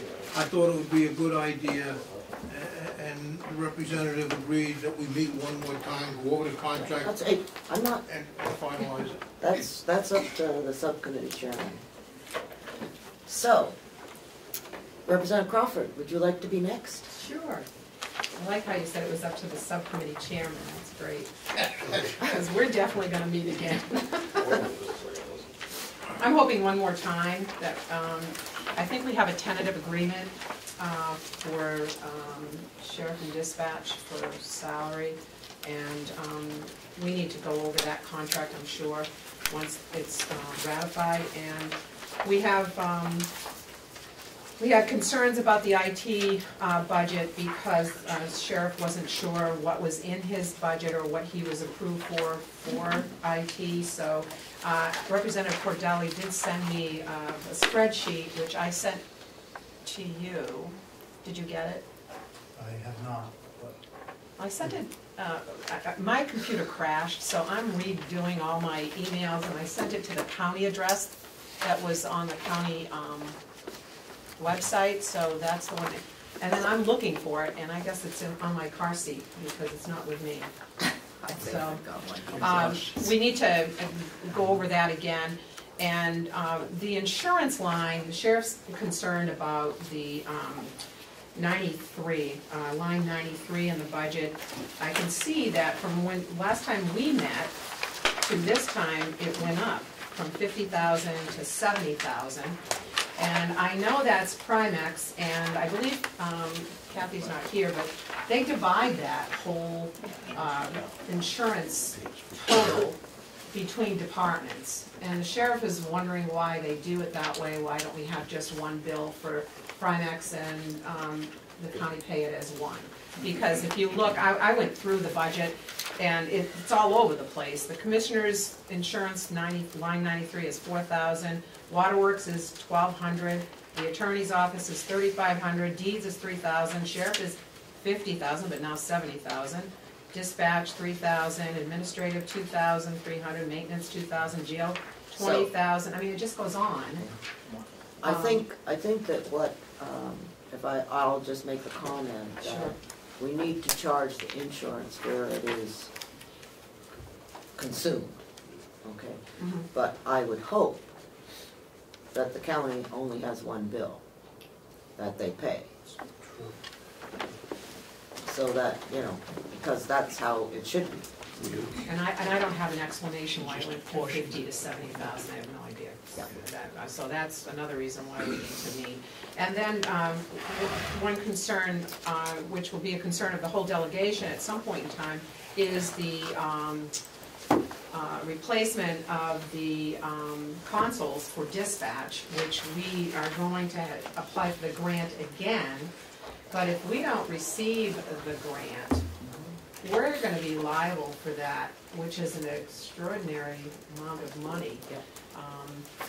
And we don't have a capital reserve fund started for any of those types of replacements. I mean, that would be a hit to the county, 200,000, 50,000 for each console, 4 consoles to start off with. So, as a committee, we're concerned about that, and I understand capital reserve funds aren't popular here. No, It's not, we don't have a plan, We don't have a plan, okay? And we're not gonna put money in if we don't have a plan. right, so just a, Yep, yeah. that's So all is- I can say. Oh, okay. So we'll meet again and tighten everything up, and once we have the contracts in hand, we can go over that and then, make sure that we're happy with it, and if we have concerns about it, then we'll bring it to you. Yeah, I might mention that, you know, your lieutenant is the chairman of IT committee, and he provided this to us, I think. Yes, I mean, I do remember that we right here. took the lines out of our budget, Yeah. but he is not in a place, and he was not aware of that he has to put input into what the sheriff's office needs. That was just he believed a committee formed to project what the county It's right, needs, that's all. it's right here. If you're unhappy, and that's why I asked John to go over what was there, to make sure that what we have is what we need. Okay, but you may have this, which tells you which accounts, I sent that to but he said he didn't get it. him.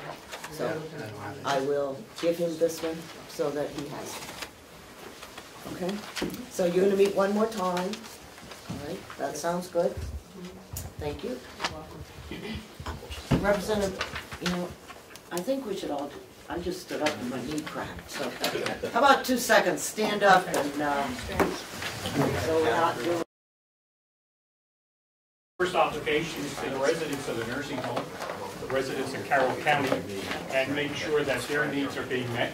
I think the folks at the nursing home, Howie and the crew is presenting their budget. I think did a very good job in presenting a budget, and the committee has worked very hard. Many of them, or a good portion of all the expenses for the nursing home are out of our control in the sense of Social Security. I know a lot of it's based on how much you make, but the Social Security, the insurance, the dental insurance, all of those types of things in the budget are all dependent on the negotiations. So that takes care of a large segment of our budget that we have. The committee has cut in areas from the proposed budget. For example, for the heating and the pellets, we feel that there could be significant savings there. And since there's no bids that have been put out, we use the guesstimate on that. The other areas we have cut where we felt it was necessary, but I do think in the end, we were presented a very good budget. I think the employees do a good job in trying to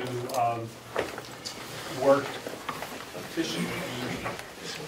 One of the areas, a couple things, for example, on the income side, everything depends on who comes and when they come. For example, it was mentioned that there was a run on, wrong word to use, but there was a unexpected number of deaths that happened in a couple of months, and those unexpected deaths, by the time they turned the room over and found somebody to fill the bed, was at unpaid for days that were out there. So you add those up, there was some loss of income on that front, part of it. And we have no idea yet of what's going to happen with the state and how much they are going to cut the budget for us, for the nursing home and the reimbursement. I think the budget presented is fair. We did cut down. The committee got their little scalpel out. I think they felt that the cuts that they made were reasonable. And the only big thing hanging out there is the contract and the whole issue of salaries. And we're going to meet this afternoon to hopefully finish that up. All right. Representative McConkey. Thank you, Madam Chair. We, not to be different, want to have one more meeting ourselves. Which jail? I mean, we need Public Works or what? Public Works,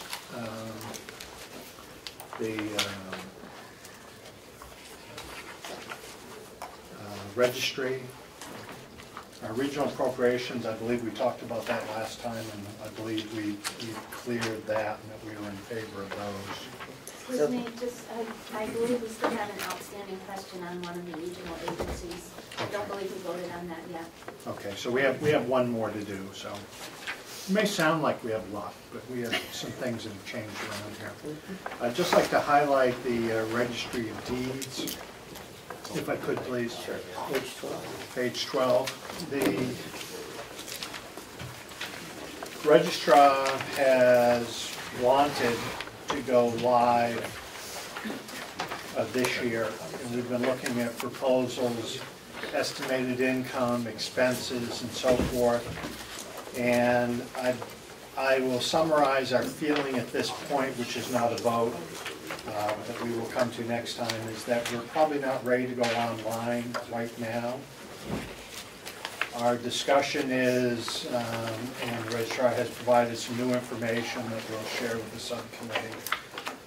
But our feeling was that it's more than likely inevitable that we will go online.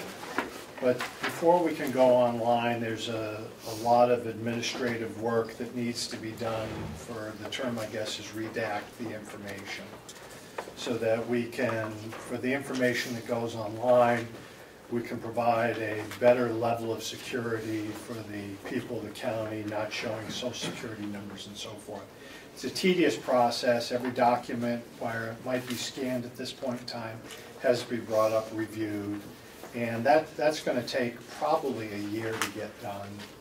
And so the subcommittee at this point is looking at perhaps permitting monies to be spent. We have 2 vacancies right now that we might fill one of those positions. There's discussion whether that'd be a full-time position, 1 or 2, or that we would do part-time employment to get us to the point that we were caught up. So the registrar is working with us. We'll work further on that. And that's where we are with that. There is a line item that is in our budget that is IT. We've been talking about that. It's I don't think it's a large expense. I think it's somewhere in the neighborhood of $1,200. Right. $1,120 that we're going to have to look at whether that should remain, or maybe it's not classified entirely. Part of it is a software upgrade. So we're going to need to speak to whether that should be moving into the IT line or not into the IT line. So this is not paid for by that special fund? Correct. Okay, so, yes, okay. All right.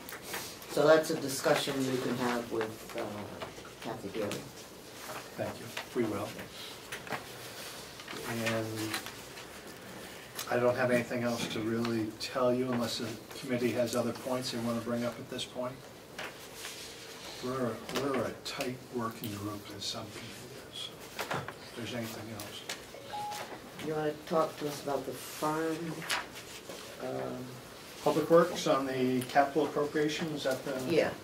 Yeah, you would have stepped up, which is probably why. I was looking for that happy place. Oh.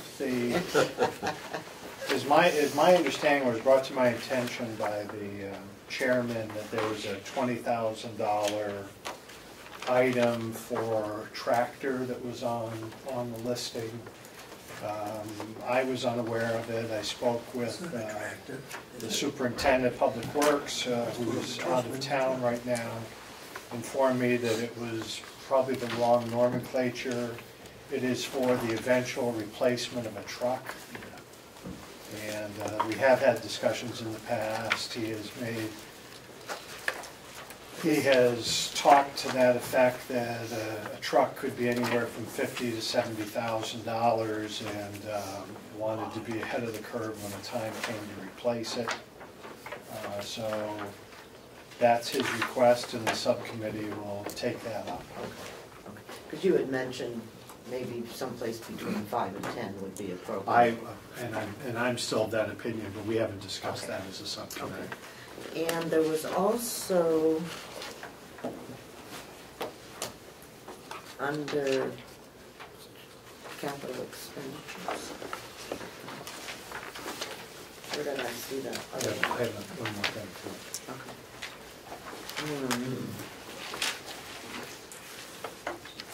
Page 30.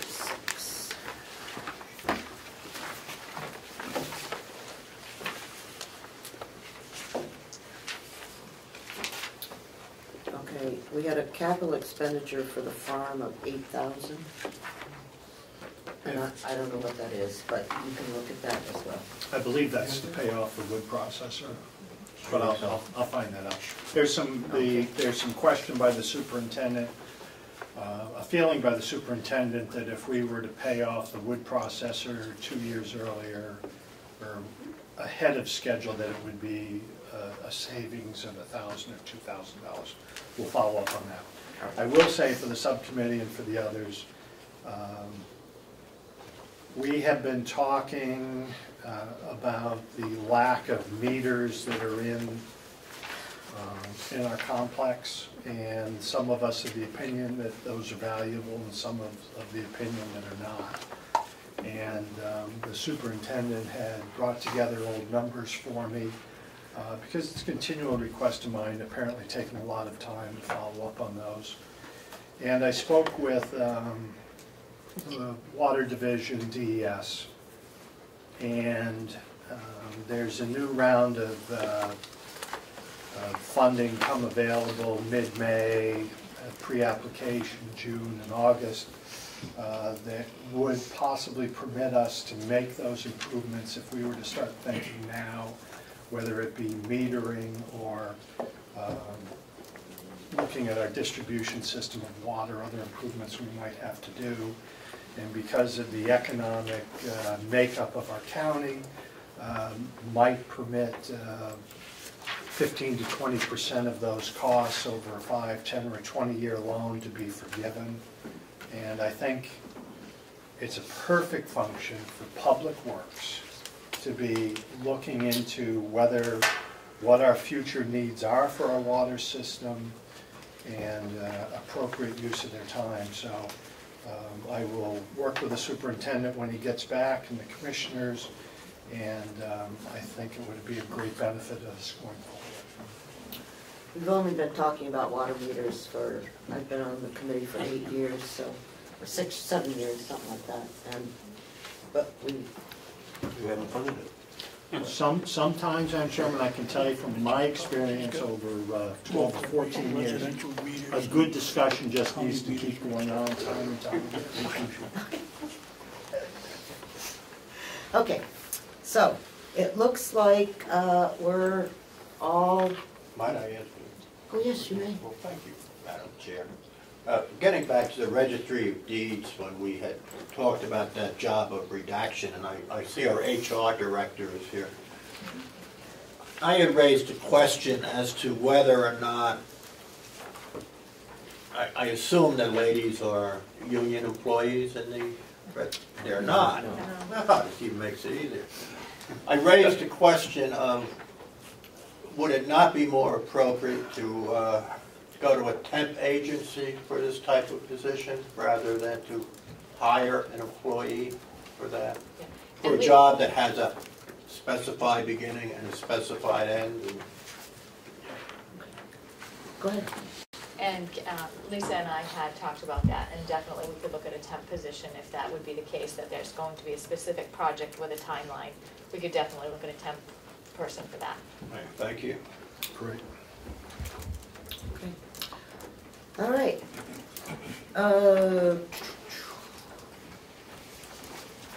We talked about fiber optics throughout the county, and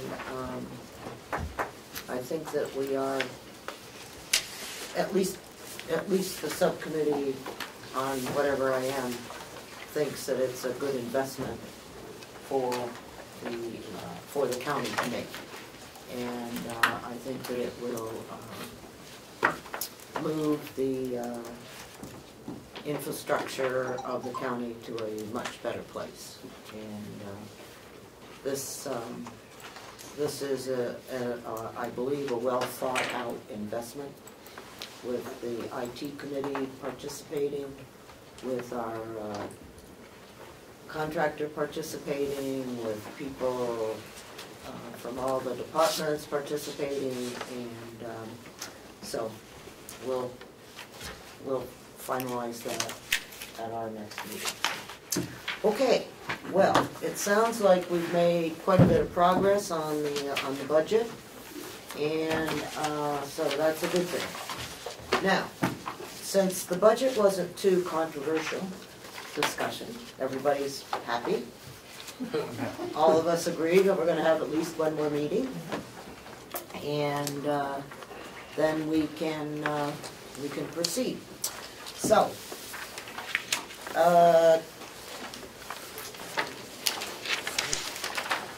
Lynette, did you send the job description out to everybody or just? I just sent it to you. Okay. Do you have copies for everyone? I can get some. Okay, if you would please.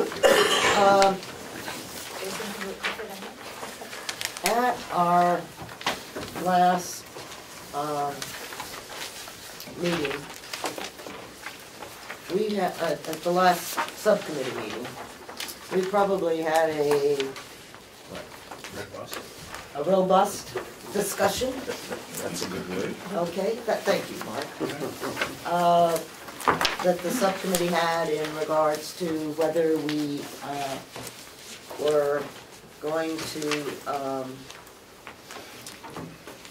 recommend a CFO or a county administrator. Glenn was very kind to, and he put together sort of a little drafty job description that for a county administrator. And at that meeting, we reviewed the CFO job description that all of you received. And we made a couple of recommendations on that. And and the commissioners that were here didn't seem to see any particular problem with those changes.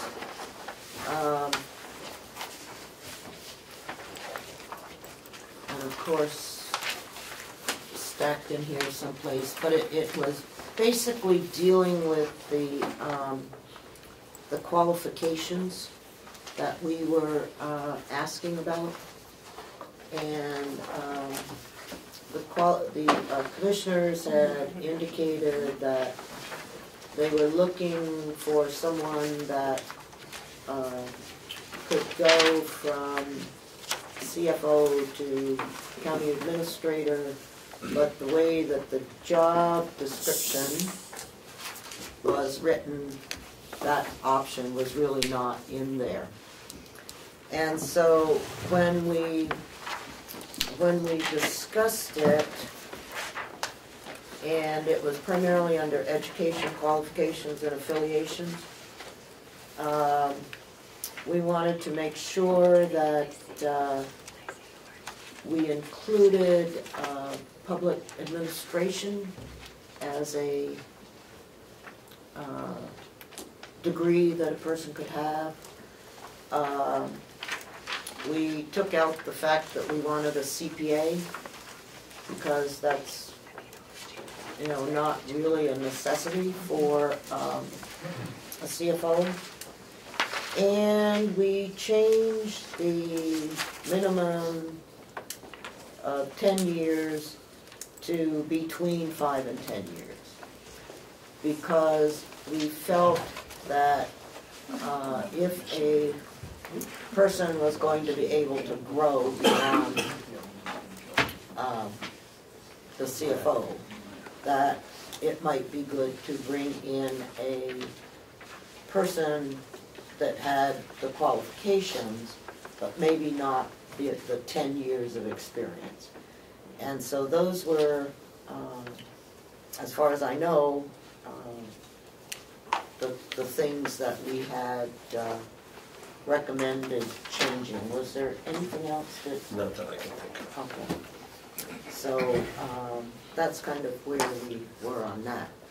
Then we asked the commissioners through Mr. Groot to take the job description that Representative Cordelli had put together and develop a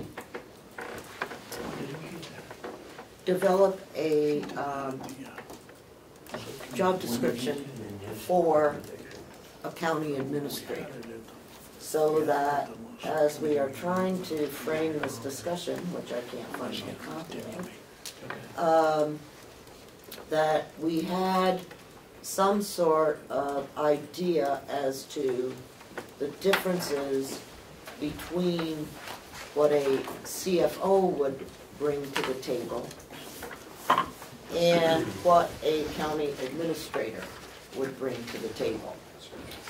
So, I'm going to ask us, as soon as Lieutenant Henry,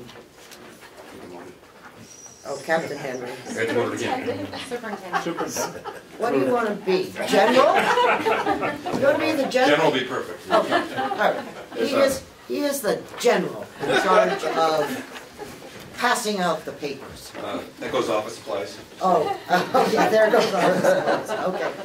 But I'd like to take about a 10-minute break so that you can look at this new job description, look at the CFO job description, which you all have, and if for, I know you all brought it with you, but if, because this was going to be a discussion item today, but if you didn't bring it with you, I have my copy. Does anyone else have a copy? I'm talking about this, that's mine. The CFO. I didn't bring it. Okay? Sorry. Nobody brought the CFO job description? Yeah, why don't you just get like half? Okay? Okay.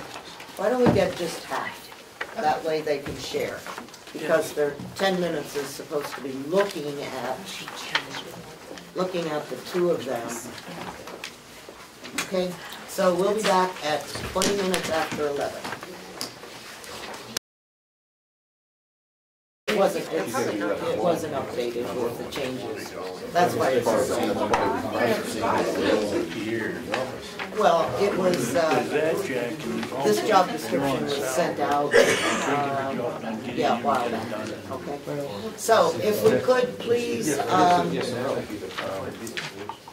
I would like to ask the commissioners if we could hear from you about your decision when the performance audit had recommended either a CFO or a county administrator. And I would like to ask that you provide to the delegation the reasons why you chose the county administrator and what your vision, why you chose the CFO and what your vision was for this position. And then, unfortunately, Representative Cordelli is not here today, but it's my understanding that much of what he had sent out as a draft has in fact been incorporated into this position description for a county administrator.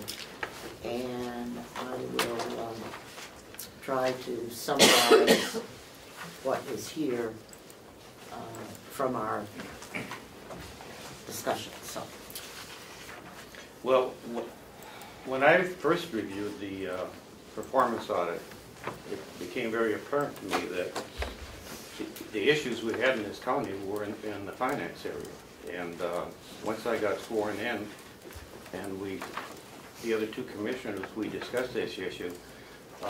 I didn't see administrative issues popping out in that performance audit. Everything I read in there had to do with the finance side for running this county.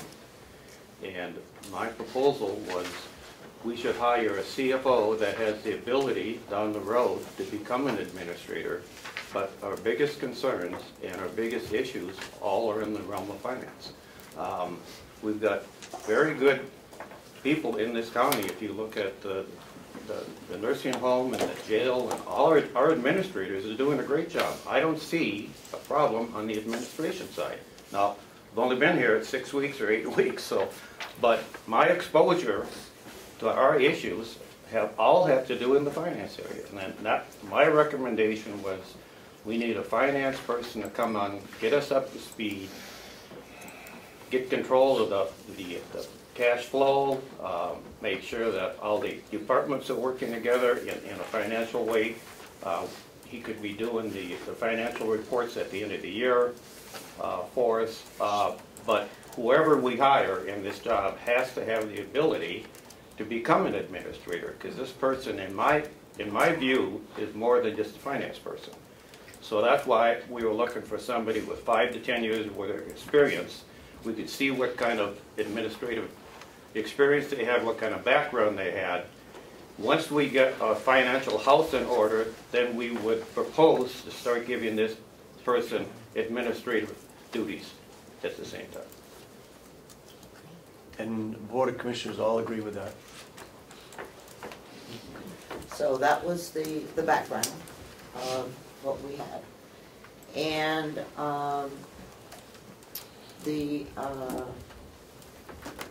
when we looked at a position description for a county administrator, what we were basically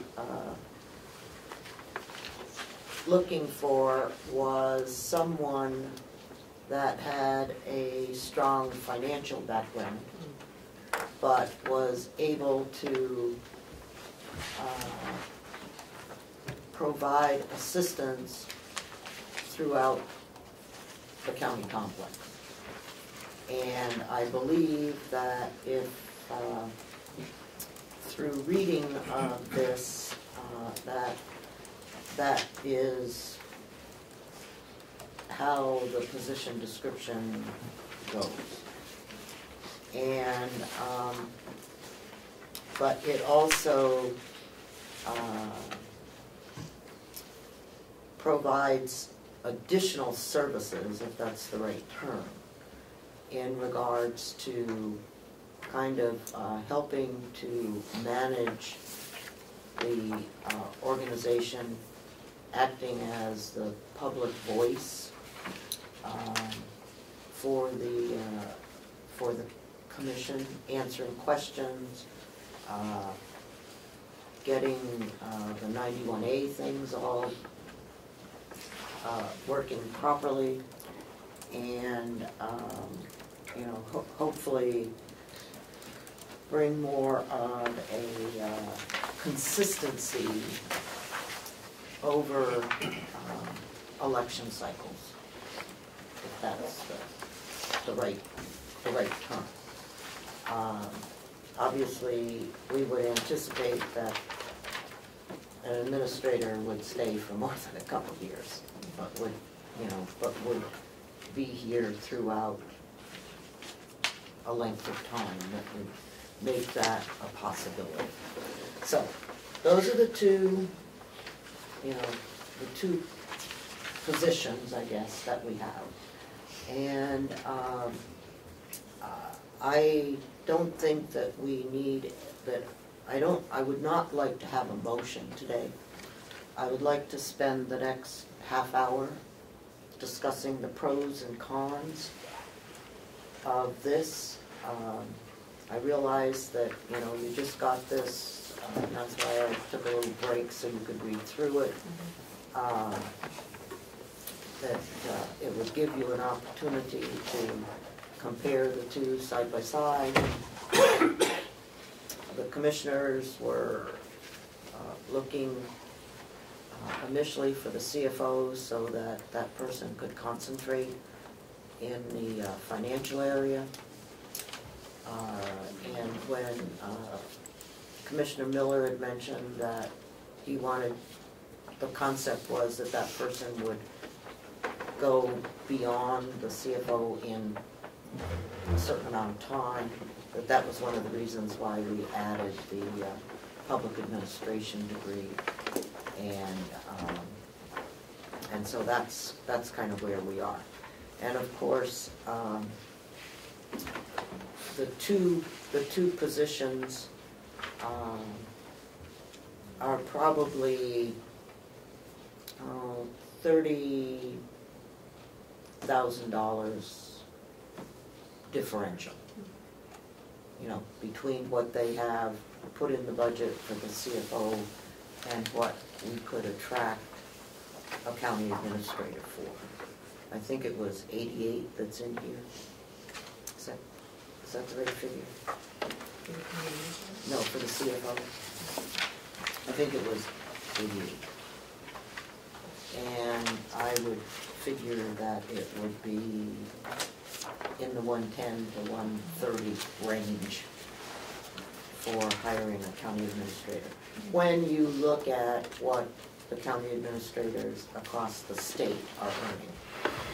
And we did have a spreadsheet on that someplace that, you know, that we have received in the sometime or other in the past, and that's why my stack here is getting to the point of unmanageable. So, Representative Wright. Thank you, Madam Chairman. Does that price tag that you just gave us include their health insurance? So we're in the $150,000 to $160,000 range. With the benefits, if we go with the county administrator. That's correct, right? Nod your head. Switch jobs, apply for it. Representative McCarthy. Thank you, Madam Chair. I just want to talk in generalities, really.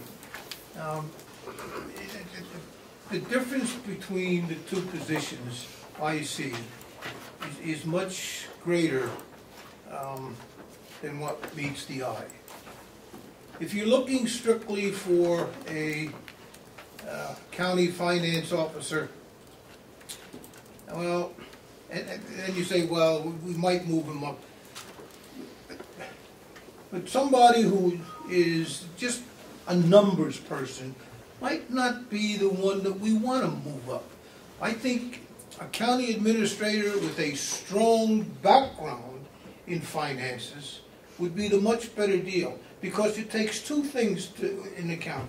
You have to have a good background in finances, but you also have to have particular traits of leadership that will allow you to do the job as a county administrator without any problem. And you pick out just a county finance officer, he might not have those additional traits of leadership. So I think we ought to look for the one, knowing that that's what we want. Even in the end, we should look for somebody with a very strong financial background, but also with the traits of leadership that can handle the county. I go for the administrator. Okay. The CFO cost was $129,000, and so I would suggest that we probably be 160, about another 30,000. And that would, the salary that they were proposing was 85, and so that would bring it to 100 and something, 120. Okay. Representative Schmidt. I just want to make sure of this, and maybe to all of our advantages, whether it's a county administrator or a county CFO, this person could only assist the commissioners. So the other elected officials, the sheriff, the registry of deeds, the county attorney's office, they may accept their advice, but certainly the county administrator or CFO could not dictate to them. Am I correct in that assumption? The CFO would probably have more control over budgets of all the elected officials the administrator would not have control over, say, the sheriff deputies as to what their responsibilities are. Right, my only point being is that certainly on the county I just want to make, I think I know the answer already. I think the intent of a county administrator, all department heads with direct report, etc. Certainly not the case with the other elected officials, that's correct? That's correct. Yeah, that's what I said. Yeah, and I'm not sure whether there is something in the jail regs. Well, the jail superintendent reports to the commissioners. I assume the jail superintendent would now report to the county administrator. Well, I think that there's something in the jail regs that may not let that happen, but I'm not 100%. I think you're right. I think So, you're right. it would be, anyhow, I'm just thinking. Reports right to the commissioners. Madam Chair? Yeah. That's their job, too. Okay, is there anyone else that would like to comment before we go back to folks that have? He's talked already. Yes. I asked a question. Oh. Just to be honest. All right, go ahead. Thank you. When you looked at other counties that have a county administrator, what counties are they? Every county except Carroll. And Rockingham. And Rockingham. And Rockingham. Thank you. Huh? Does Rockingham have a CFO, or do they have nothing? I think so. Representative McCarthy. Thank you, Madam Chair. I just would like to mention something relative to what Representative Schmidt mentioned. And I don't really know the answer to your question, but if you read the RSA, every place where it mentions the different departments, it specifically states elected or appointed. So in other words, all of the powers of the commission and the delegation and whatever else is here in the county, those powers are maintained over all department heads, elected or appointed.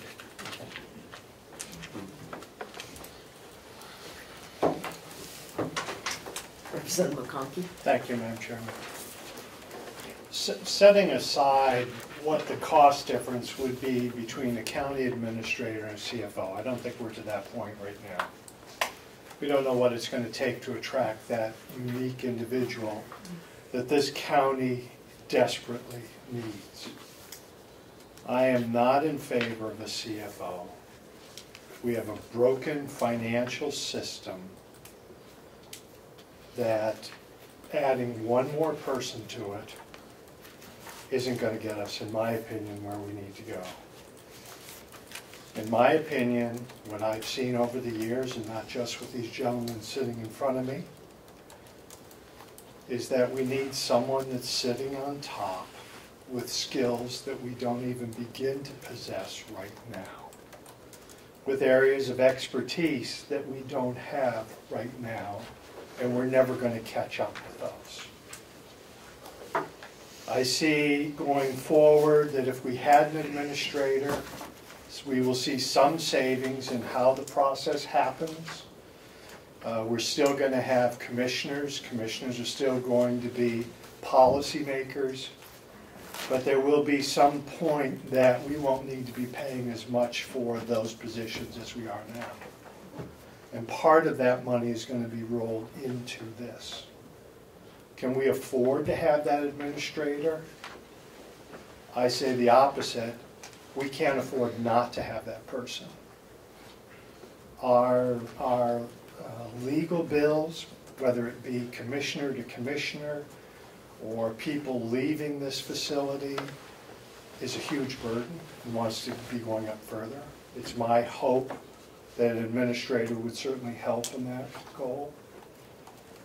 I foresee that we would never be in a position where we did not know that we haven't done an audit, that we know that we are doing and abiding by what we should be done.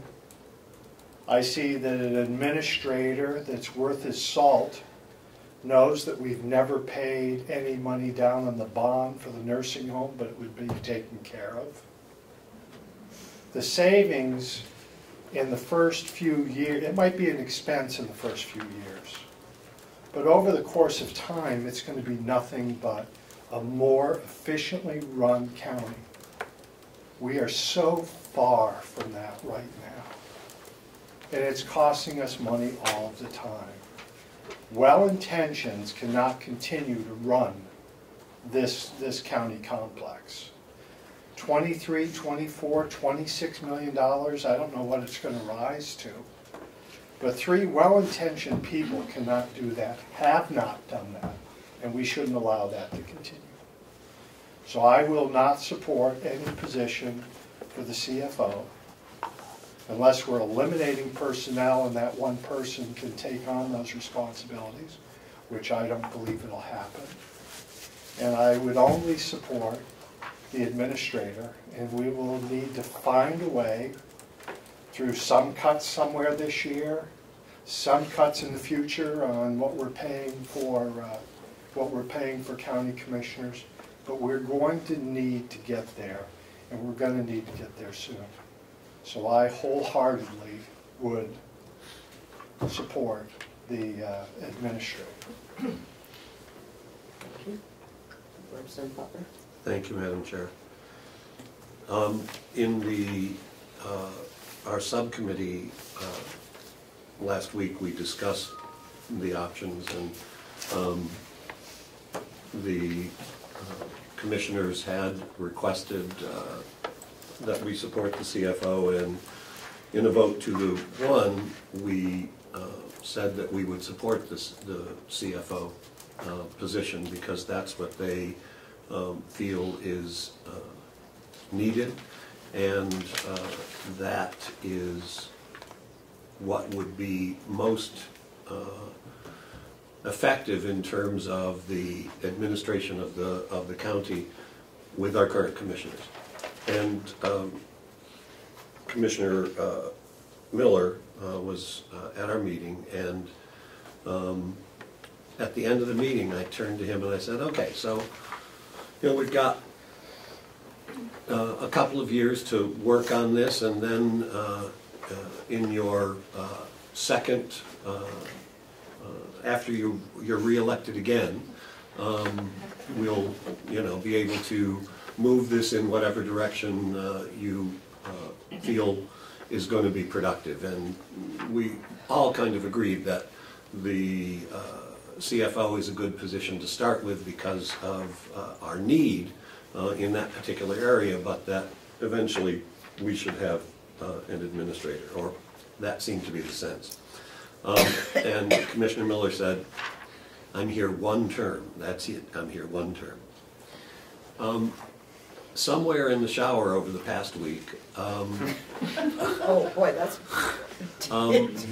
I realized that in this next election, we could be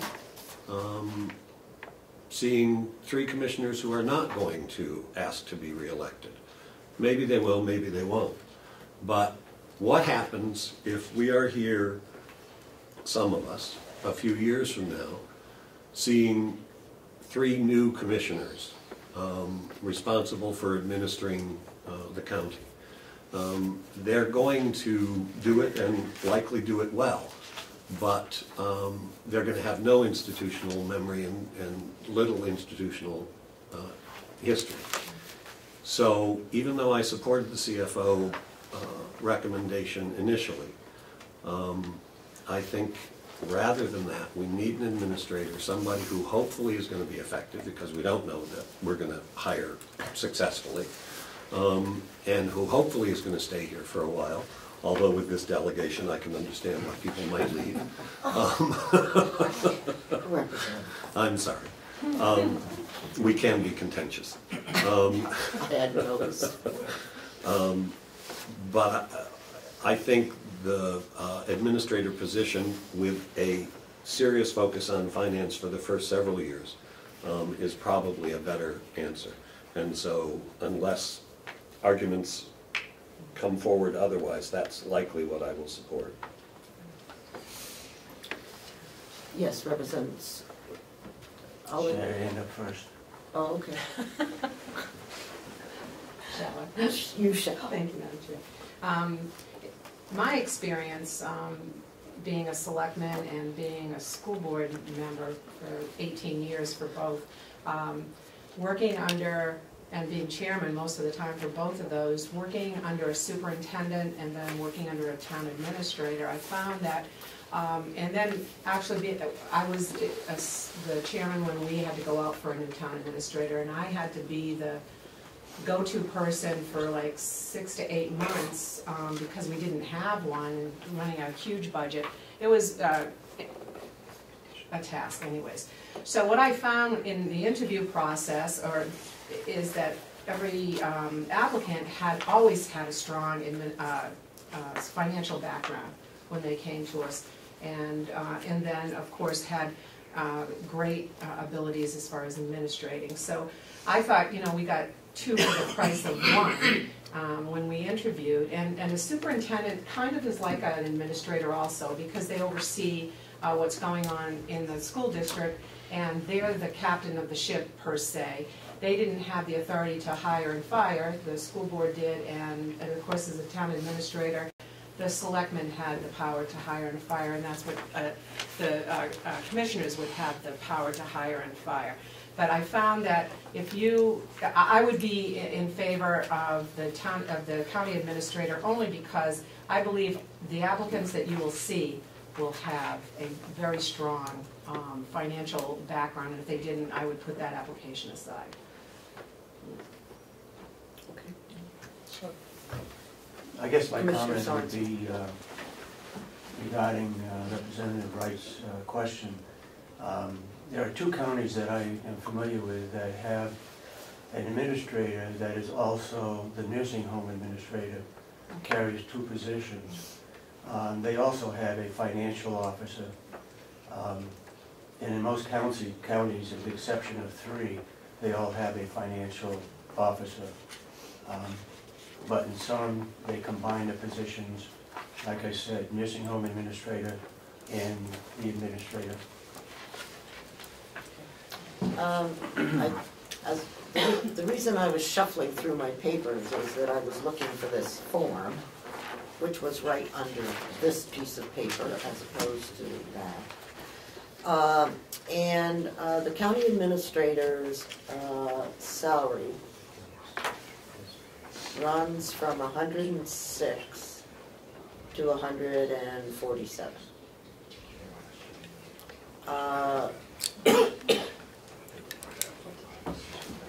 And the financial officers, I don't know whether this is, you know, a CFO or what it counts is, but it runs from 84 to 96. Rockingham County, it appears, has a CFO as opposed to a administrator. And this was positions as of January 2014. I think we all got a copy of this. So someplace in your wastebasket or your files, this would be there. So, are there any other comments? Yes. I know that you went over that, and I heard what Commissioner Sorensen said, but I think we all have to realize that there are 10 counties in this state, and Comeau County, for instance, has 10 delegation members, and Rockingham County has, what, 90 some odd delegation members? We have a budget of $30 million, they have a budget of $150 million.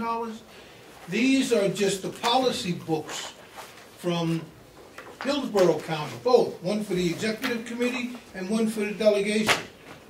There are 2 in here, Belknap and Coas. That's the difference in the counties. So you can't compare apples with oranges. Representative Nelson. Thank you, Madam Chair. I just have a question. If the sheriff is elected, so we have how about the people under, the people that work for the sheriff? Is there any oversight on them? Or who who's in charge of that, the employees under the sheriff?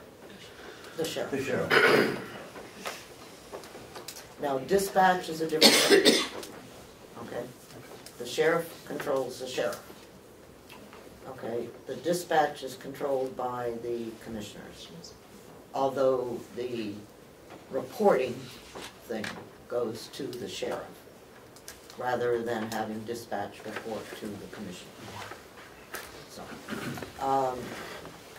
I think it really, you know, like I said, I have not specifically gone through all of the RSAs, but that would be something we'd have to do when we looked at, you know, who was going to report to whom, I guess is the proper term. So, let's see, Representative Avellini. I have a question on the finance manager position. On page 1 of the general fund, is that and the business office salary and the commissioner's salary? Yes. Is the finance manager part-time? No. It says $13,657. That is how the business office is currently set up. I don't know. I can't hear him in particular. Okay, He can speak up. he was talking about the 13,000 that you pay Cheryl for the out of the finance side. But what you have is that you have 2 full-time people, and then one, the I don't know what you call her, administrative assistant, whatever. She works part-time for the finance office, and that's why you see the part-time. And if you look at the administrative assistant's salary, you'll see that it's in fact, you combine the 2 to get her salary. So who is our, Okay. who is our finance manager? Kathy Gary. I have a point of order. Question? Point of order, I just wanted to clarify something. Early on in the budget cycle, it was talked about that it's actually the finance manager's salary is split between the business office and the nursing home. Oh, that could be. I don't know. So that's why that number is so low. Thank you. And that makes sense. Because they're getting services from here, so, okay. Oh, did you have enough? Okay. I'm sorry. You only asked one, and that way. It's a good way to go, I'm learning. Under the performance audit, under financial operations, there seems to be a whole lot of things that need to be done. Once these things are done, put in place, are we still going to need to have a county administrator? When all these are done, everything's running well, are we still going to need the expense of $150,000 employee? Should we contract? Myself, I would say yes, but that's me. Representative Ray. Thank you, Madam Chairman. I'm just trying to wrap my head around this and get it all straight. And if I understand this correctly, anybody we hire, whether it's a CFO or an administrator, won't have control over the sheriff, won't have control over the county attorney, won't have control over the registry of deeds, and won't have control over the jail. So, is that, I don't am I think that's, misunderstanding that? I don't think that's correct. Okay. We don't have any control over the sheriff's deputy. That was a court case that came up. Just So, all of them? deputies, he takes care of those, we have nothing to do with those. Okay. Budget-wise, he submits our budget to us, and we submit it to you. Right. So budget-wise, yes. Same's true for registry of deeds. The county attorney, same way. The jail, I'd have to go back and look at the RSAs, because we had a little bit of a problem when we terminated 3 people above what the superintendent said. But it came out that, yes, we did have that proper authority under the RSAs. Does that confuse you more? Yeah, I guess that we're having a a little hang up over the word control. Yeah. Okay, Okay, fair enough. you know, to me, it is a cooperative effort, okay? It's just like in truth, all right? The commissioners have budget authority over everyone, okay? But they can't fire the county attorney. All right. The only people that can fire the county attorney are the voters, okay? We can't, they can't fire the sheriff, Superior Court. okay? Yeah. And they can't fire the Register of Deeds because they are elected by the people. But that doesn't mean, in relationship to setting up policies, setting up procedures, setting up the budget, all of those things, okay, are commissioner responsibilities. So when we say quote-unquote control, the control is you can't fire them, okay? But you can enact policies that the employees must follow. Okay, so when we say quote-unquote control, I think that what we're looking at, or certainly what my thought process is do they have the right to hire and fire? And the answer is basically no. They've never had that right. The only people that have that right are the voters. Okay. But if, for example, there is an HR problem with the sheriff, okay, HR takes care of it. If there's an HR problem with the attorney, HR takes care of it. And that's what I'm saying, is that the policy and the procedures apply to anyone working in the county.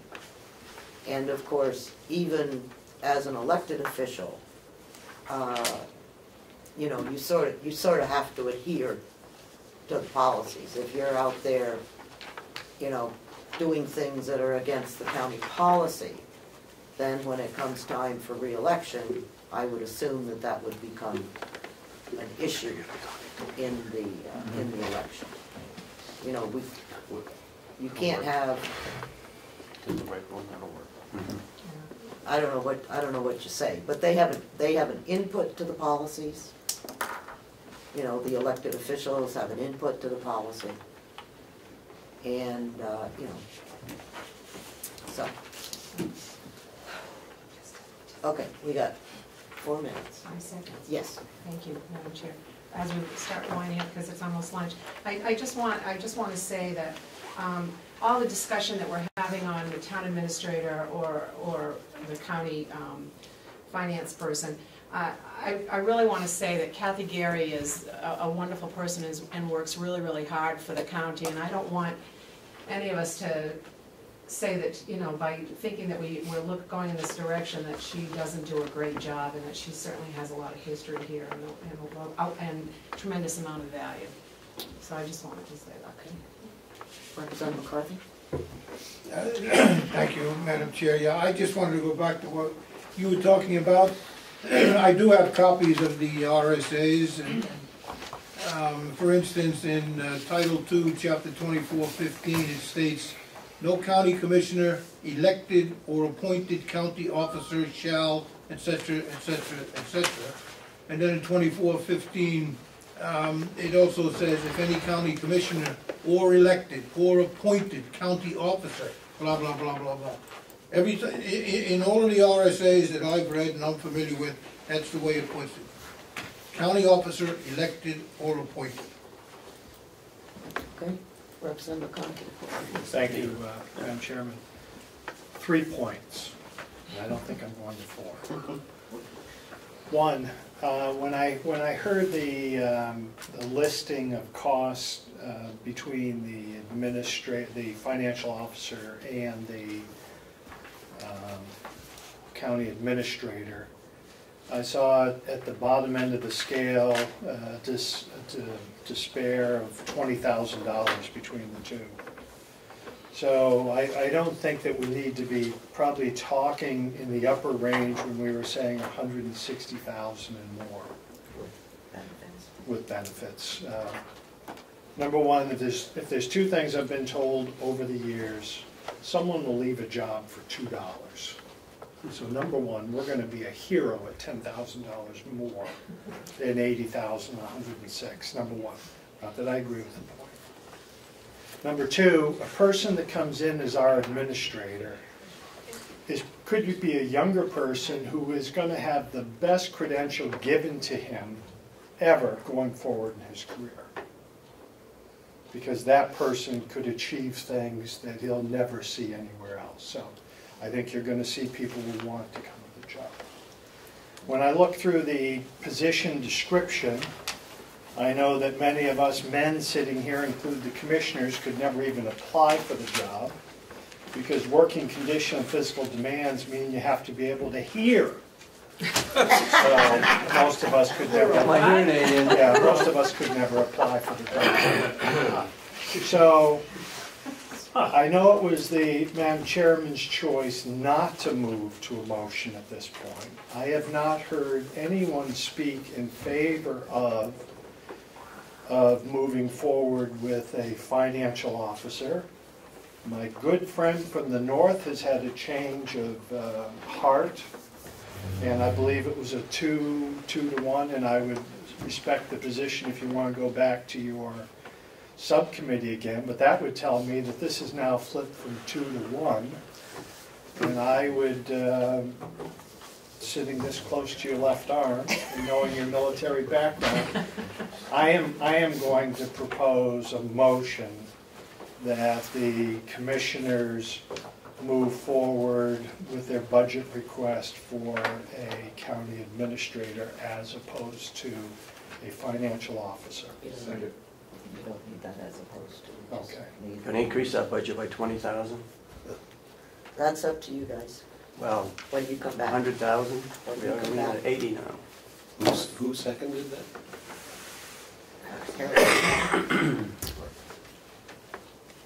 Discussion? Sure. Thank you. Madam Chair, I was pleased that you said that you hoped not to entertain a motion because we did indeed just get this information now, and there are many questions, and even though I have not chosen to speak up about my questions, there are many questions that remain, and I think it's premature to make that decision at this point. Representative Wright. Thank you, Madam Chairman. This is an increase in government. Whether it saves us money or not, it is going to increase. And Commissioner Sorensen's comment about can we increase the budget is what I want to address. If I'm going to vote for this, the bottom line stays the same. So the money's got to come from somewhere else within the county. I will not vote for an increase in government or the finances of government. Unfortunately, at this point, we don't know what that bottom line is, okay? And that's the dilemma. And that's one of the reasons why I thought we should not make the motion today. But, Representative Conklin. If I could just respond to my fellow representative from Tamworth. If there's one thing that even a freshman on this delegation would understand, it takes a long time to get this ship to turn around.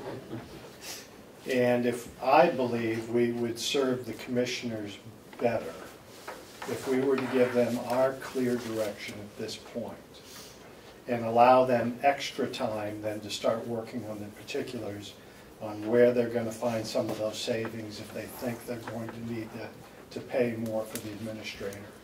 So I still will hold to my motion and hoping that we can give them a clear direction of where they should proceed.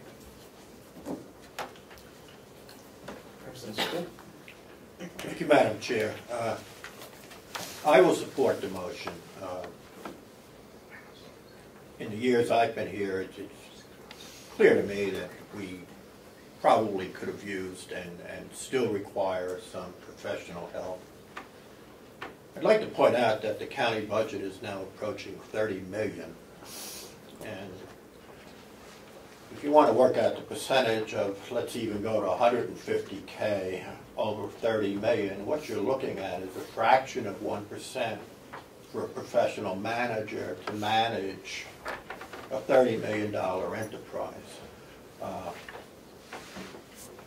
If we go down that road, does that give us a potential to recoup the 150? Maybe, maybe not. I would think so. We'd probably recoup most of it in legal costs alone. Plus, I think what you're doing is you're giving the taxpayers of Carroll County a degree of professionalism that they need. We've all received letters from multiple towns complaining how the county didn't get their information out on time, and it caused a whole host of issues. Those things should never happen.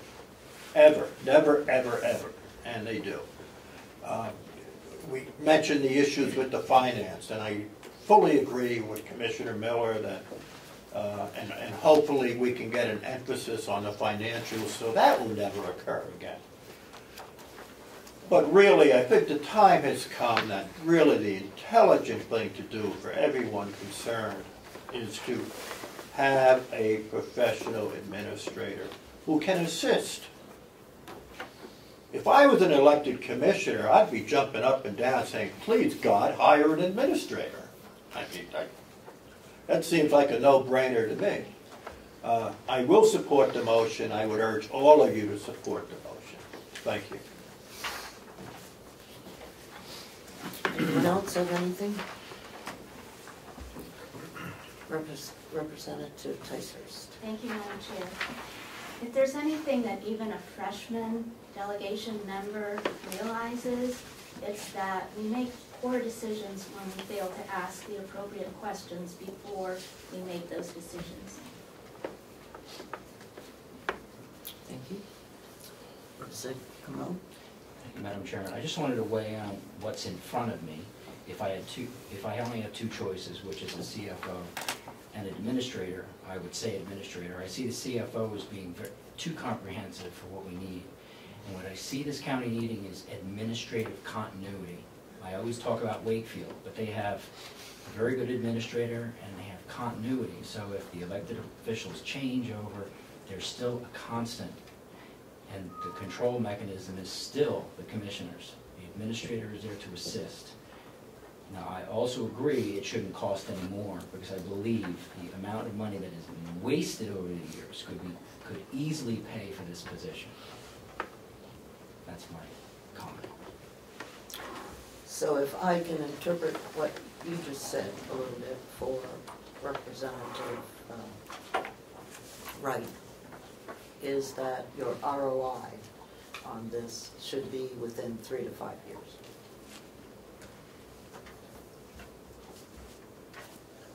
Return on investment for the public. Representative Butler. Thank you, Madam Chair. I too believe that this motion is premature. Generally, when we are making motions to move forward with budgetary commitments, we know what the number is, and we know what we are moving forward with. This job description is certainly not complete. It needs several of us to make comments and get something that we all agree to. We don't know what we are proposing in terms of a budgetary line item. And even though I did say that I certainly want to move forward with including a county administrator in our budget, and because we have at least one member who has several questions that are unanswered, then I think it's not, I think we should not be moving forward with and 2 unspecified a direction. I would, I would support that comment in that I think that what I'm hearing is the sense of everyone that the county administrator is the way to go. And I don't disagree with that position at all. But I do also agree that we need to, if the motion were changed to it is the sense of the county delegation that we move forward with an administrator, and that the subcommittee that is responsible for that area would make sure to bring back to our next meeting the flushed out costs and the job description and all of those things, that it would be a better position, so that it gives Representative Ticehurst time to ask her question, and she would certainly be invited to our next subcommittee meeting to answer them, and anyone else that might have further comments or questions or whatever. I mean, that's my position. Yes, Representative McConkey. Thank you, Madam Chairman. The motion as I understand it is, perhaps we could, if Representative Butler could read what he has before him as a motion. Do you have a motion? Sorry, I didn't know that there was more coming after that. The motion as defined now is commissioners move forward with hiring a county administrator. I'll go stay with my motion. The commissioners are going to have to come back and they're going to have to give us a budget item that they're looking for. And there'll be plenty of time to hash that out. Delaying a process, I don't believe is the right thing. I think we're hungry, the time is here. I'd like to move the question count, and I don't think that we have to thrash this out. It's going to be their responsibility what they're going to propose. I would hope that your subcommittee would be involved. I refer to the grand knowledge that your subcommittee possesses, and we'll allow that movement to go forward. With that, I'd like to call the vote. Okay, Representative McConkey has called the question. I guess we have to vote on that, don't we? All those in favor of calling the question, please raise your hand. 1, 2, 3, 4, 5. Okay. Madam Chair, I believe you'll find in Masons and wherever that you cannot call a question in a committee meeting. No, it's not a committee meeting. No. You're not there? Or a delegation. Okay. Okay, so, would you please read the motion again? The commissioners will move forward with hiring a county administrator. Okay. Representative Adelani? Yes. Representative Butler? No. Representative Comeau? Yes. Representative Crawford? Yes. Representative McCarthy? Yes. Representative McConkey? Yes. Representative Nelson? Yes. Representative Parker? Yes. Representative Schmidt? Yes. Representative Ticehurst? No. Representative Umberger? No. Representative Wright? No. 1, 2, 3, 4, 5, 6, 7, 8 to 4. The motion passes. Okay, so, Madam Chairman, just a quick comment. yes. There are two counties right now that are in the process of terminating their administrators. Maybe we could pick up one of those. I don't know. Depends on whether they have strong financial background. Terminating them. Leadership allows strong All right, that was a good ending. Touche. Commissioner Babson had something he wanted to mention. Go ahead. Madam Chairman, I think it was 3 or 4 meetings ago when you folks tabled the move forward to put the extension on the wood processing facility we have. I pointed out that that we have already received $10,000 in plus in money from the insurance company, but they withheld $3,800. Unless we get this project done,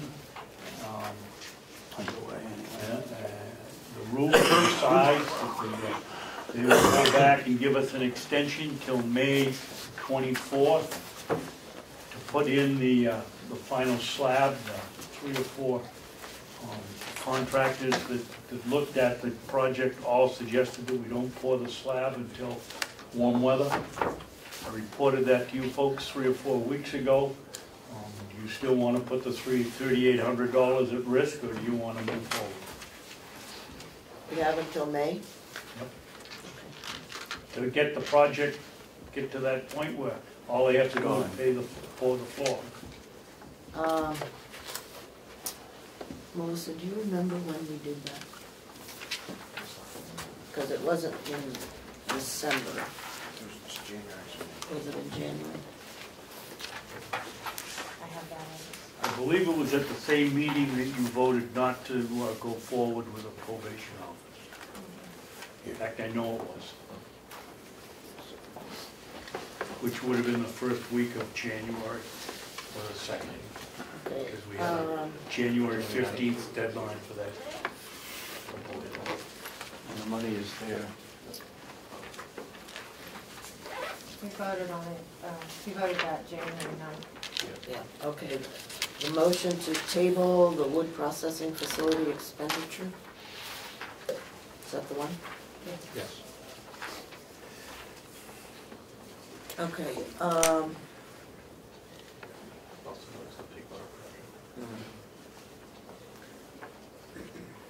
Was there an until in that motion?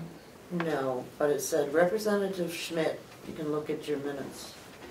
Question, based on handout presented by Mr. DeWitt, why the delegation has to vote to approve this project. There's no additional funding being requested through taxation. The $18,500 project is to be funded through a combination of sources. Encumbered funds from 2012.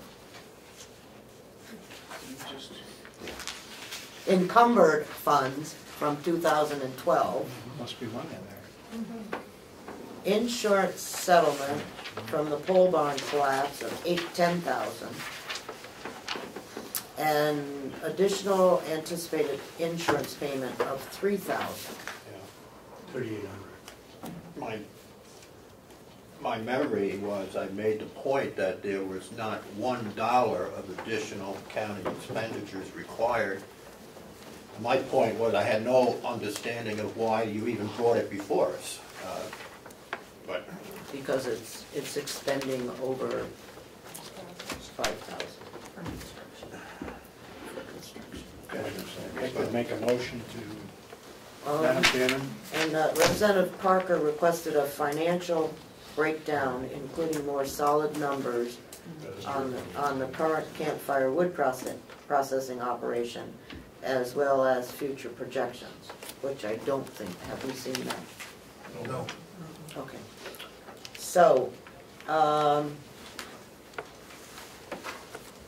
think that what I would suggest is that we turn this over to the Public Works Subcommittee, and they will have a recommendation for us at our next meeting. Yes. Thank you. And we would be happy to do that if that's the pleasure. But I would like to reemphasize Representative's question and not having received that information coming forward, and questions that have been brought to me by other people that I would like to add to that list that you could bring information forward. I understand the superintendent's not here today. And that is, if you were to gain the building that you're talking about, how much wood would be, how much wood? What is the advantage in stored wood that you would keep inside that facility, that extra area?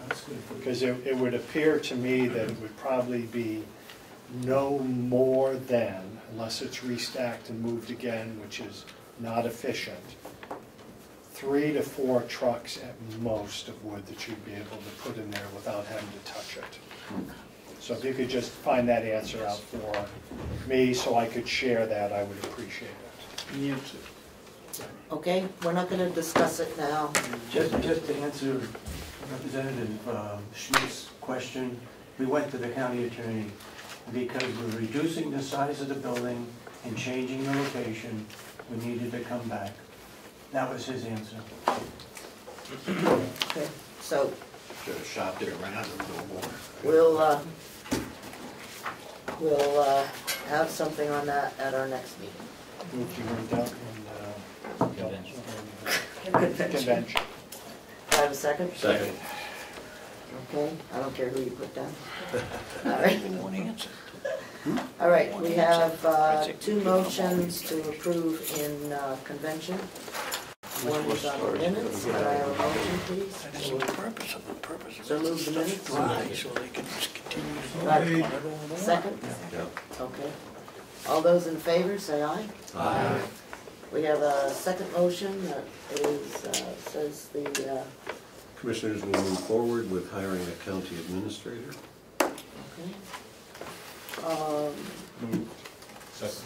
Second. All those in favor, please raise your hand. 1, 2, 3, 4, 5, 6, 7, 8, 9. Opposed? 1, 2, 3. Okay. That's it, right? Yes. Move to come out of convention. Second? Madam Chair? Okay, all in favor? Aye. Okay, don't leave. We have to set our next meeting date. Okay, and, because that will be our last time for budgets. So I expect everybody's budget to be available and ready at that time. And since I am not one of these people that has a smartphone, I have to use a calendar. And, yeah, so I would suggest that we meet on March 20th. Okay, because that, if we aren't finished for some ungodly reason, that will give us on the following week, the 27th, to finishing everything up. But I'm looking for the 20th to be the date of our budget passage. And that includes both expenditures and revenue. Okay, so please make sure you look at the revenue.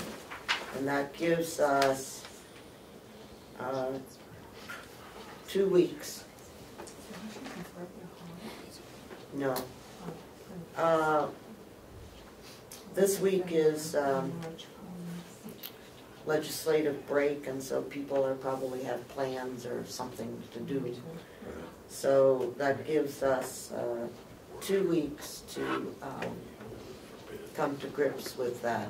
And I know the commissioners go off to someplace on the first Friday of the month, but as we are winding down to the end of the budget season, they may have to make choices.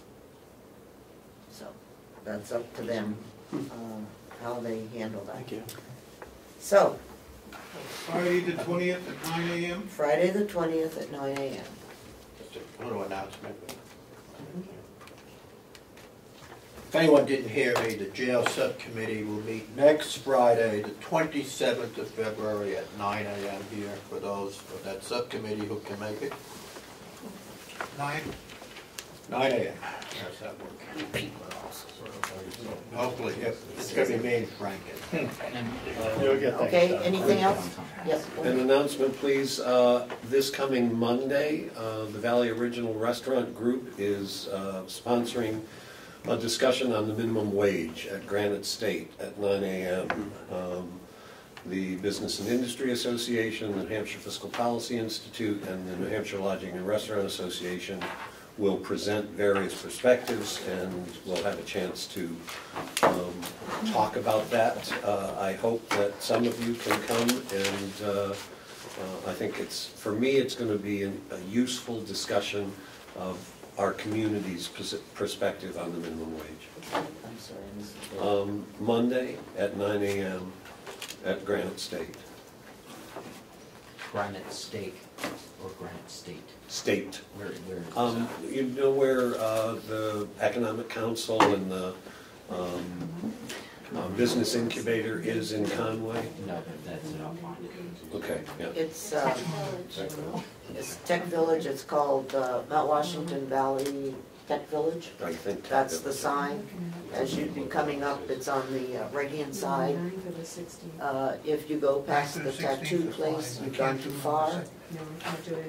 But if you stop and get a donut at Levitt's, it's really worth it. Oh, there you go. Oh, but Levitt's is way too far as Yeah, well, yeah, so, anyway. Okay, yes. Madam Chair, thank you. We have agenda item number 9, accrued benefits, and I'm really ready to leave today, but is this something that can wait? Oh, no, we kind of passed over that because we haven't heard anything from the commissioners on what is it a requirement in the audit? We have to have some. I have an answer, but we can delay it until the next meeting. Okay, well, we can talk about it at the subcommittee meeting that we'll have. Okay, I thank you all for today, and Carol? hope things are going well. The 16th, year for a subcommittee. I hear you. I will give you a synopsis. Yes. Monday? A Monday, either the 9th or the 16th. 9th would work for me. Is it, Would the 9th work for you? Oh, okay, so I'm gonna get sandwich, okay. A working lunch? 9 o'clock?